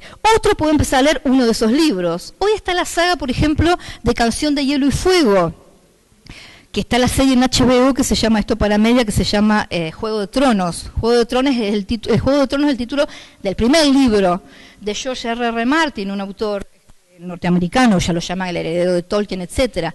Salieron 5 novelas, faltan 2 solamente, son 7 en total. Estamos todos esperando la 6ª y la 7ª. Se llama Canción de Hielo y Fuego la saga, y en HBO está la miniserie que se llama Juego de Tronos, que es el nombre del primer libro. Por eso a veces la gente piensa que se llama Juego de Tronos y en realidad es Canción de Hielo y Fuego. Digo, el mercado ofrece opciones más dignas y menos dignas. ¿Y quién te dice que vos con Crepúsculo no podés entrar para ir al gótico, digamos? ¿Qué vamos a hacer con Crepúsculo? ¿Qué vamos a hacer con esa gente? Podés entrar al gótico. Sí. Ayer me hicieron una nota en la radio para hablar de este taller, y el periodista me decía esto, porque los chicos leen Harry Potter y eso no es literatura, ¿no es cierto? Y claro, yo me acordaba de esa versión de... Dame el nombre. Sí. Bueno, me acordaba justamente de esa secuencia que ella plantea en su texto, y decía, bueno, es una puerta de entrada, pero está también esto en la doxa, ¿no? Que los chicos, lo que leen afuera de la escuela no es literatura. Claro.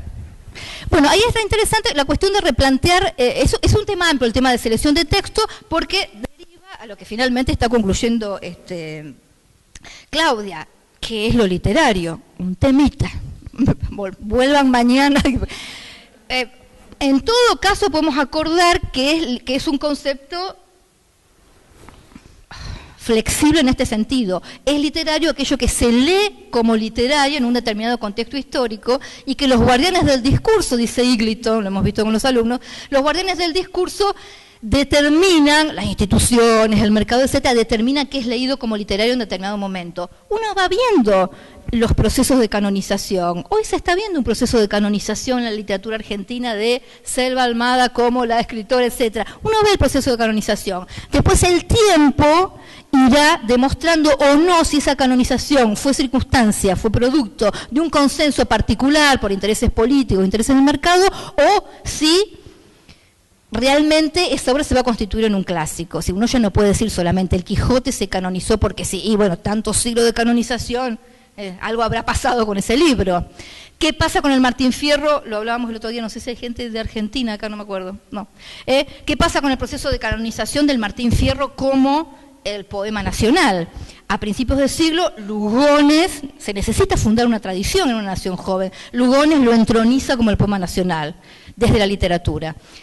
Ricardo Rojas, desde la historia de la literatura, lo entroniza como el poema nacional. ¿Qué pasa cuando lo lee Borges? Borges lo sigue entronizando como el poema nacional, pero desde otro lugar. No dice que es un poema moral, dice que es un poema que va a contrapelo de la moral, pero lo sigue considerando el gran poema nacional, y cierra el ciclo de la gauchesca, ustedes saben, con sus famosos cuentos, El fin, la biografía de Tadeo Isidoro Cruz, etcétera, etcétera. Entonces, las operaciones de canonización uno las puede ir viendo en distintos momentos históricos. La perspectiva histórica te irá diciendo si fue un blef circunstancial o si realmente la obra tiene peso para ser canónica. Definir entonces qué es lo literario es difícil. A la vez, ¿qué pasa con el canon literario? Hablamos del canon literario en general y del canon literario escolar en particular, porque hay autores que se leen exclusivamente en la escuela, que son fenómenos absolutamente escolares y no extraescolares. ¿Qué tiene que hacer la escuela hoy? Evidentemente, establecer puentes entre la cultura académica tradicional y la cultura que se vive y que se construye y que vertiginosamente cambia fuera de la escuela. Establecer puentes. Pero de todas maneras no debe renunciar al hecho de que la escuela sigue siendo hoy el último reducto de circulación de la cultura letrada. Y evidentemente la oportunidad de una oferta cultural masiva.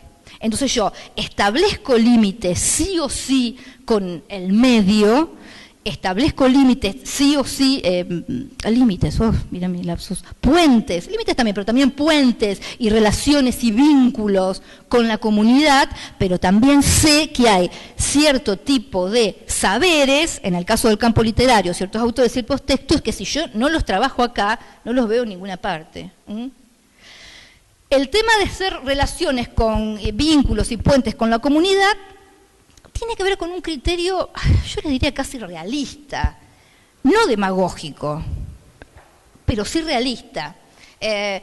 Yo me enfrento a un sujeto en particular o a una comunidad de sujetos, y ese sujeto es quien es, yo no puedo desconocerlo. Si yo tengo que anclar algo, proponer una lectura literaria, que es de lo que aquí estamos hablando particularmente, tengo que saber quién es ese alguien, tengo que conocer, por ejemplo, sus consumos culturales. Lo más interesante es decir, bueno, hagamos una encuesta informal respecto, ¿qué lees, qué no lees? ¿Qué música escucha? Y me banco lo que me digan, ¿eh? No siempre anclar, yo no sé, digamos, yo no sé qué anclo en Karina la princesita, tendría que pensarlo, digamos, a lo mejor no anclo en nada, pero tengo que respetar el consumo cultural del otro porque lo hace constitutivo de quién es, individualmente y como grupo social.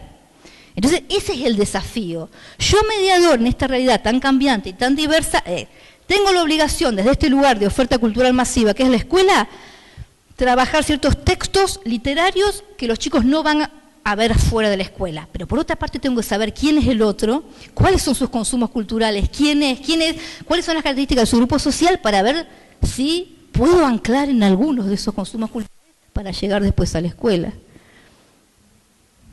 Los temas teóricos son complejos.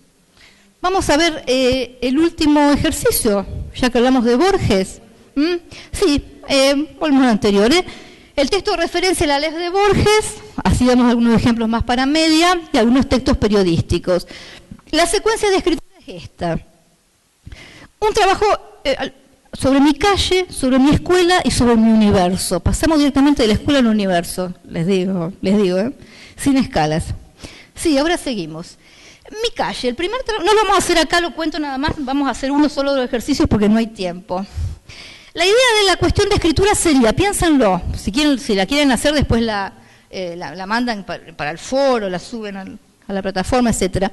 Piensa en un recorrido habitual que ustedes hagan, ustedes como adultos, todos los días, para ir a trabajar, lo harán caminando, en colectivo, en auto, en bici, lo que sea.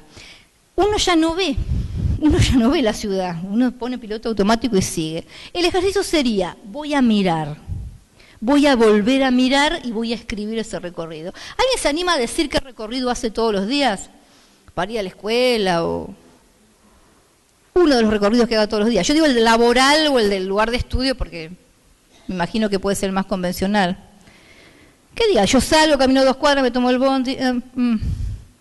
Sí, perdón, sí.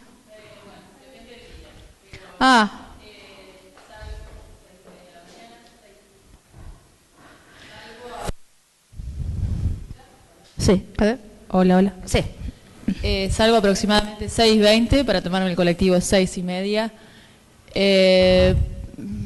La mañana puede ser, me voy a 20 kilómetros, una escuela media, chiquita.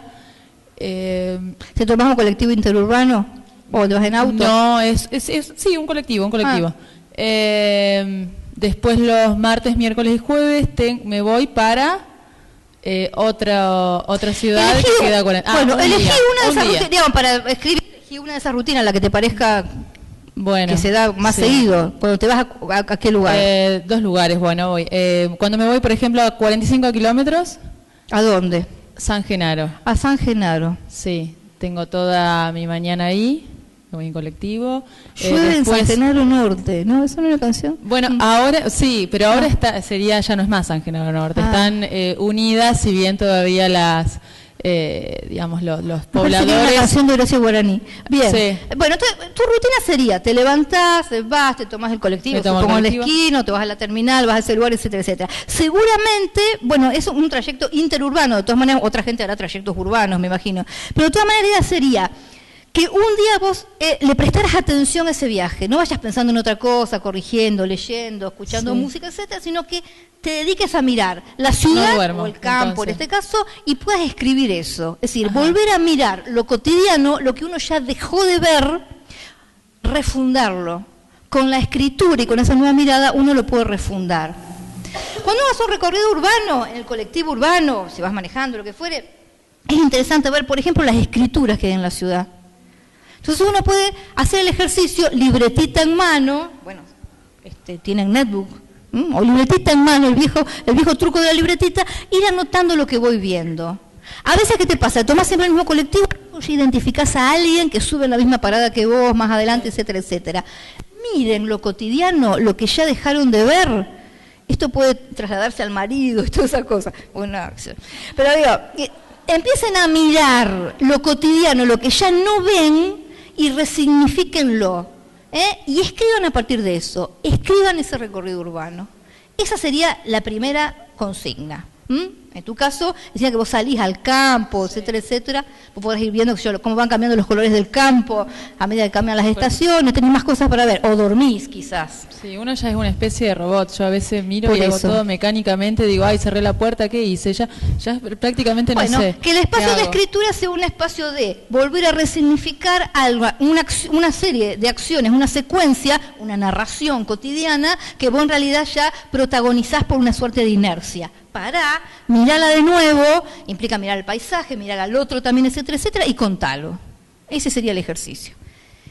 No lo hacemos, no tenemos tiempo, pero esa sería la idea. Segunda parte del ejercicio. De mi calle, digo mi calle, podría ser mi ciudad, mi barrio, lo que involucre el recorrido, a mi escuela, porque esto está pensado escolarmente. Este ejercicio, en normal yo lo he hecho, no sé si con alguno de ustedes. Lean el Aleph si no lo han leído, si no lo tienen fresco. En el Aleph, que es uno de los cuentos fantásticos emblemáticos de Borges, en una casa de Buenos Aires hay un protagonista llamado Borges, como les gusta jugar a Borges con eso. En un momento, bueno, él está enamorado de una mujer, de Beatriz Viterbo, que ha muerto, y entonces él sigue visitando al primo de Beatriz Viterbo en la casa de Beatriz como para rememorarla, los días de su cumpleaños. Entonces en un momento resbala, baja al sótano y resbala en la escalera, etcétera, etcétera, y ve el Aleph. Es mucho más complejo el cuento. Cuento esta breve anécdota central simplemente para que se entienda. El Aleph es un objeto mágico que Borges retoma de la tradición orientalista, una pequeña esfera en donde se concentran absolutamente todos los puntos del mundo. Eso es el Aleph. La historia sigue y la historia es más compleja.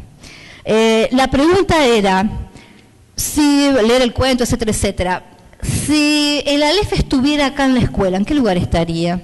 Cuando lo hacíamos en Normal era precioso, porque Normal es una escuela bárbara. Esas viejas escuelas llenas de recovecos, esas escuelas centenarias y demás, donde uno dice, ¿qué pasa allá arriba, esa habitación cerrada? Hay un preceptor que se volvió loco y sigue viviendo ahí. Como en Sorores y Tumbas, que la mujer del unitario que le habían tirado la cabeza del esposo con la mazorca enloquece y se va al altillo con la cabeza del marido, etcétera, etcétera. Bueno, acá también hay un preceptor loco internado. Bueno, ustedes cada uno verán en qué escuela trabajan, en qué biblioteca, en qué ámbito, esto lo trasladan, pero ¿cómo sería? Veo mi lugar cotidiano, resignifico lo cotidiano. ¿A dónde está la Aleph? ¿A dónde lo encontraste? ¿Cómo hiciste para encontrarlo? Etcétera, etcétera. Y vamos a leer la parte del cuento de Borges en donde el personaje Borges ve el Aleph y ve concentrado ahí todos los puntos del universo. Ese es el fragmento. Vi el populoso mar, vi el alba y la tarde, vi las muchedumbres de América, vi una plateada telaraña en el centro de una negra pirámide, vi un laberinto roto, era Londres. Vi interminables ojos inmediatos escrutándose en mí como en un espejo. Vi todos los espejos del planeta y ninguno me reflejó. Vi en un traspatio de la calle Soler las mismas baldosas que hace 30 años vi en el zaguán de una casa en Fraiventos. Vi racimos, nieve, tabaco, vetas de metal, vapor de agua. Vi convexos desiertos ecuatoriales y cada uno de sus granos de arena. Vi en Inverness a una mujer que no olvidaré. Vi la violenta cabellera, el altivo cuerpo, vi un cáncer de pecho, vi un círculo de tierra seca en una vereda donde antes hubo un árbol. Vi una quinta de Adrogué, un ejemplar de la primera versión inglesa de Plinio, la de Philemon Holland. Vi a un tiempo cada letra de cada página. De chicos yo solía maravillarme de que las letras de un volumen cerrado no se mezclaran y perdieran en el decurso de la noche.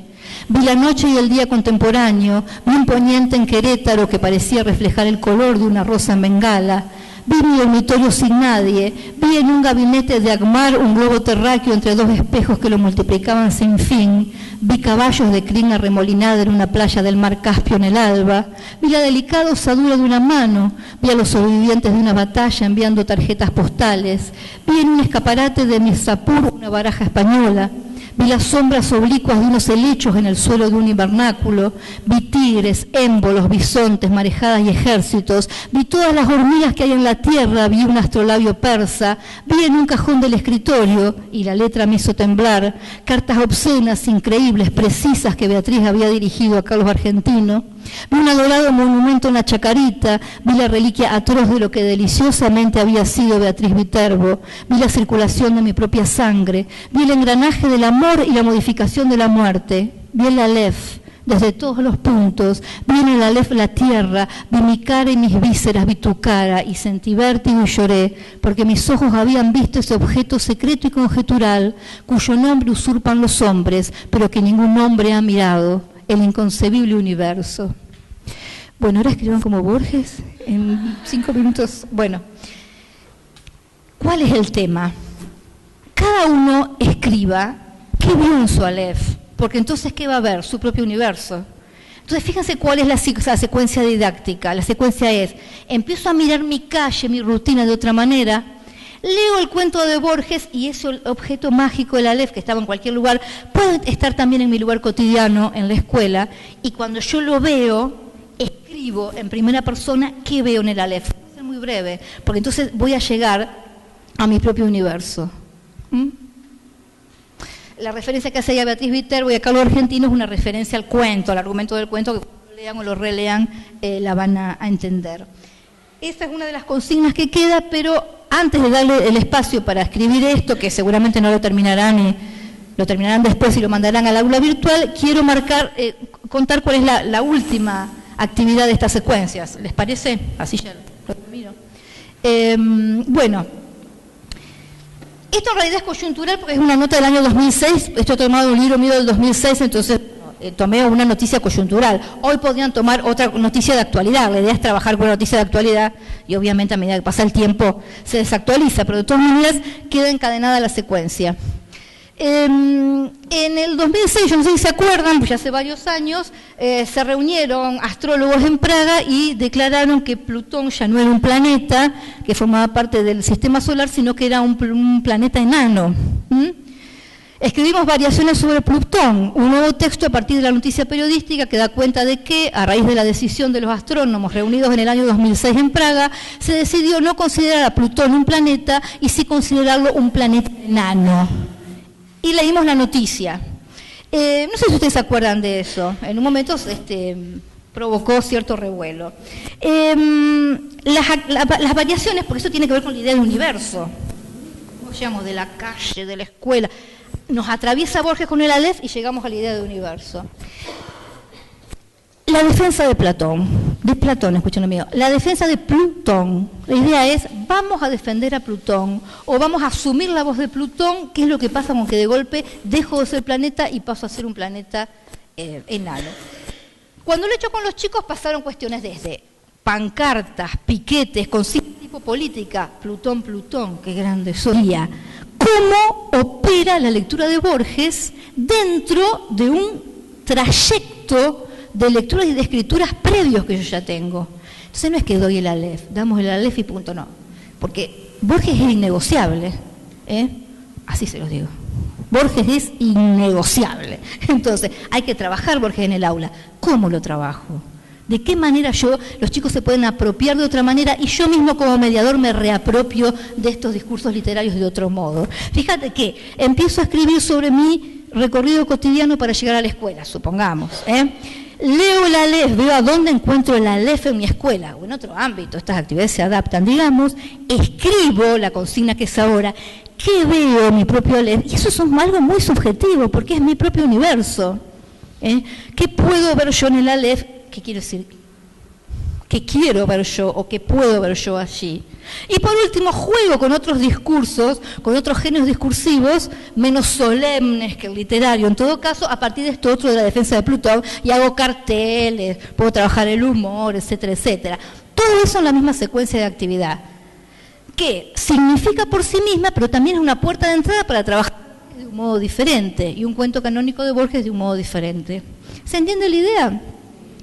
Bueno, vamos a ir cerrando el taller de hoy tenemos 2 talleres más en los meses siguientes. La idea hoy fue tirar, bombardear así con muchas actividades y demás, para que ustedes después las repiensen, tranquila, rearmen lo teórico con el aula virtual, le hagan llegar a Alejandrina después la propia biografía lectora, que ya vamos a charlar un poquito de eso para ver si después podemos ver si hay elementos compartidos de lo que hablábamos antes, una memoria cultural compartida, y cualquier otra producción que haya surgido de acá, esta de la Les, la de la Pilaraña, lo que sea, y que la quieran hacer llegar, también socializarla. Antes de empezar con este breve ejercicio de la Les, porque si alguno a lo mejor escribe 2 o 3 líneas y tiene ganas de leerla ante los otros, lo puede hacer, después lo sigue en sus casas, quisiera retomar lo de las biografías lectoras. Libros que hayan sido significativos para ustedes, en la infancia o en la adolescencia, dentro de la escuela o fuera de la escuela. Yo ya confesé Bet y Mujercitas. Oh, llorar, esa es otra, sí. Ah, los cuentos de la selva. No tengo que darle, cerredita, los cuentos de la selva. Platero y yo. Lo que pasa es con Platero y yo, Platero y yo es tan complejo, que en realidad, que vos te quedés en la anécdota del burrito, porque esto es una metáfora sobre la creación literaria, sí. Cumbres borrascosas. Ajá. Claro. Los amores de los docentes muchas veces, claro, desencadenan, claro. Pero ¿qué te daba? ¿Qué te hacía con Baldomero? ¿Te daba todo? Reconciliate con Baldomero, reconciliate. Sí. ¿Qué más? Junco, sí. La generación de Junco también. ¿Ustedes, que son más jóvenes? Ah, los libros de Bornemann, Socorro y todo. Hace poco murió Bornemann. Antígona. Ajá, mira vos, bien, está bien, los griegos, sí. Ah, el Tesoro de la Juventud, claro. La enciclopedia del Tesoro de la Juventud, que también marcó una generación. A tus padres, y vos accedías por tus padres. ¿Sí? El Lo sé todo te daban en las casas también. ¿Sí? Drácula.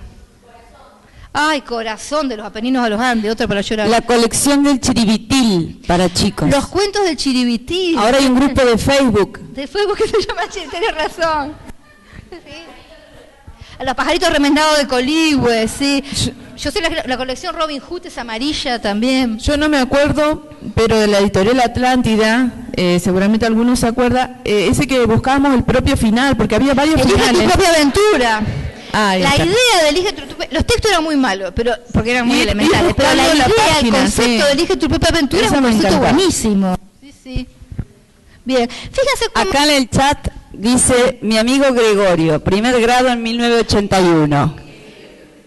Pero atrasaba esa escuela, en el 81 mi amigo Gregorio. No, sí, al compañero virtual, lo saludo. Sí, porque me parece que era más como un libro de lectura, mi amigo Gregorio, si mal no recuerdo. Porque también hubo una época de los libros de lectura. Yo tenía...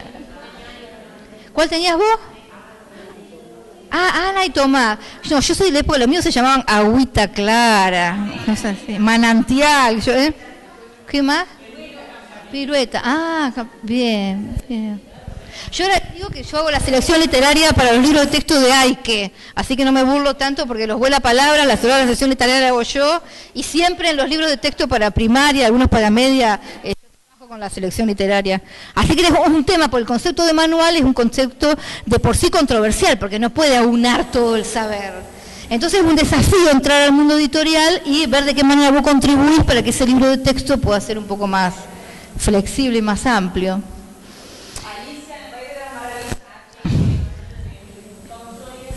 Tom Sawyer. Alicia, a veces lo que pasa, Alicia también es un libro muy complejo. Hay a veces adaptaciones para los chicos y el propio Lewis Carroll tiene una versión para chicos de Alicia, de las dos Alicias. Alicia en el País de las Maravillas y Alicia a través del espejo y lo que encontró allí. Son libros muy complejos, ¿sí? Colmillo Blanco, Jack London, el autor así juvenil.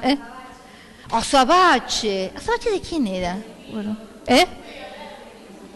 Julio Verne, yo hago versión... Ahora... Acá yo parezco que hago aviso, pero yo entrar al mundo, el mundo editorial, yo hice versiones para Mandioca de La Vuelta al Mundo en 80 días, de Viaje al Centro de la Tierra, y ahora tengo que entregar ya, como la editorial es todo para ayer. Tengo que entregar, no sé cuándo, pronto, 20.000 leguas de viaje submarino. No saben lo bárbaro que es volver a leer. Yo decía, ¡ay, Nemo! Claro, y encontrarle la vuelta de tuerca para escribirlo, respetando el original y con un registro más. Y yo también dudé en aceptar esos trabajos, digamos, pero también después me di cuenta que a cierta edad es muy difícil engancharse hoy con la retórica de Verne. Entonces, a lo mejor para nenes de 10, 9 años pueden empezar con estas versiones, no la mía necesariamente, otras, digamos, y después a lo mejor más adelante, que eso sea una puerta de entrada para después leer el original, porque la retórica de Verne hoy para un nene muy chico es una retórica decimonónica, las traducciones a veces no son cuidadas. ¿Qué más? Sandokan, o Tigre de la Malasia. Bien. Bueno. ¿Esa cuál es? ¿Esa es Verne? ¿Un capitán extraño es Verne también, me parece? Creo que sí. Fíjense que ustedes recuerdan títulos, a veces recuerdan autores y recuerdan colecciones. Entonces, fíjense y editoriales. La importancia del hecho de que haya colecciones serias, a veces con precios populares a los que se puede acceder. Y ahora voy a preguntar, ¿qué pasa con los lugares de acceso? ¿Había libros en la casa de ustedes? ¿Había libros en las escuelas? ¿Había libros lo de un vecino, lo de un abuelo? ¿Ustedes accedieron a bibliotecas públicas, a lo que les ofrecía la infraestructura pública? ¿Qué pasó ahí? ¿Dónde encontraban los libros? En tu casa, en la biblioteca del pueblo. ¿En la biblioteca de la escuela o fuera, una biblioteca popular, por ejemplo? ¿Qué pasa con la oralidad? Porque las historias, ¿a dónde escuchaban historias?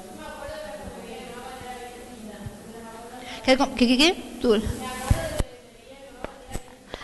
Mira vos, tenés una...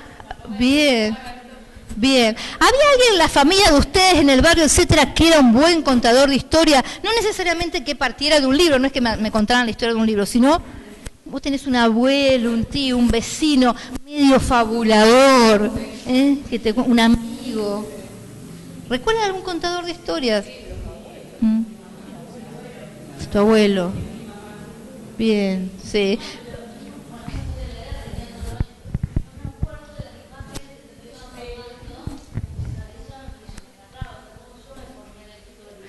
Eso es muy interesante que tengas registro de eso. Bien. Bueno, este ejercicio de introspección, no por transitado, me parece que deja de ser efectivo. Piense cada uno en algunas pautas de su biografía personal lectora, piénselos del plano individual y de ese plano comunitario. Yo leía con otro en algún momento, me leían esta historia, fui a la biblioteca. Yo, para retomar y cerrar con lo de Mujercitas, yo vivía en Sunchales, entonces un pueblo de la provincia, etcétera, y en mi generación era muy usual. Bueno, Mujercitas y la colección Robin Hood era muy famosa, y además estaba la cosa de que para los cumpleaños te regalaban libros. Sí, había toda una cuestión de una clase media con necesidad de ascenso social, etcétera. Te compraban enciclopedia en cuota, etcétera, etcétera. Había todo un imaginario del ascenso social a partir de la lectura que no necesariamente es el imaginario actual. Ustedes saben que si trabajan en escuelas de clases medias altas, a veces es difícil lograr que compren un libro y a lo mejor compran insumos de computadora u otra cosa. O sea que... Pero de todas maneras, chau, adiós. En este momento, como todas mis amigas en el barrio, mi hermana, etcétera, etcétera, leíamos Mujercitas, nosotros representábamos Mujercitas. Y a mí siempre me tocaba Betty, porque como a mí me decían Betty, y Betty se moría. Mi futuro en las tablas me lo...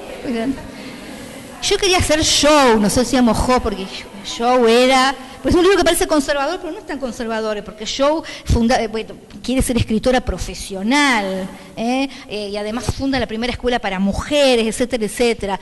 Las lindas querían ser Amy, las amas de casa querían ser Meg, etcétera. Y yo quería hacer show y me tocaba ser la muerta. Pero de todas maneras, siempre me acuerdo de cómo formaba parte de nuestro colectivo Mujercitas. Entonces, a lo que me refiero es a esto. Cuando hagan el ejercicio de escribir la propia biografía lectora, a veces uno no está centrado solamente en su individualidad, sino que implica una zona de cruce. Mi mamá me leía, mi abuelo me contaba, con mi amiga yo hacía lo siguiente, en la biblioteca me recomendaron tal cosa y demás. Ese sería el primer ejercicio. El segundo sería el tema de la Aleph, me parece que ya no tenemos tiempo de hacerlo ahora, va a ser muy, muy forzado, ya estuvimos toda la mañana acá produciendo y pensando. Entonces, esta posibilidad de escribir el propio Aleph, si quieren, la mandan también al aula virtual. Si no quieren, no, porque puede ser muy personal esto de lo que uno ve en el Aleph. O sea, cada uno sabe si quiere.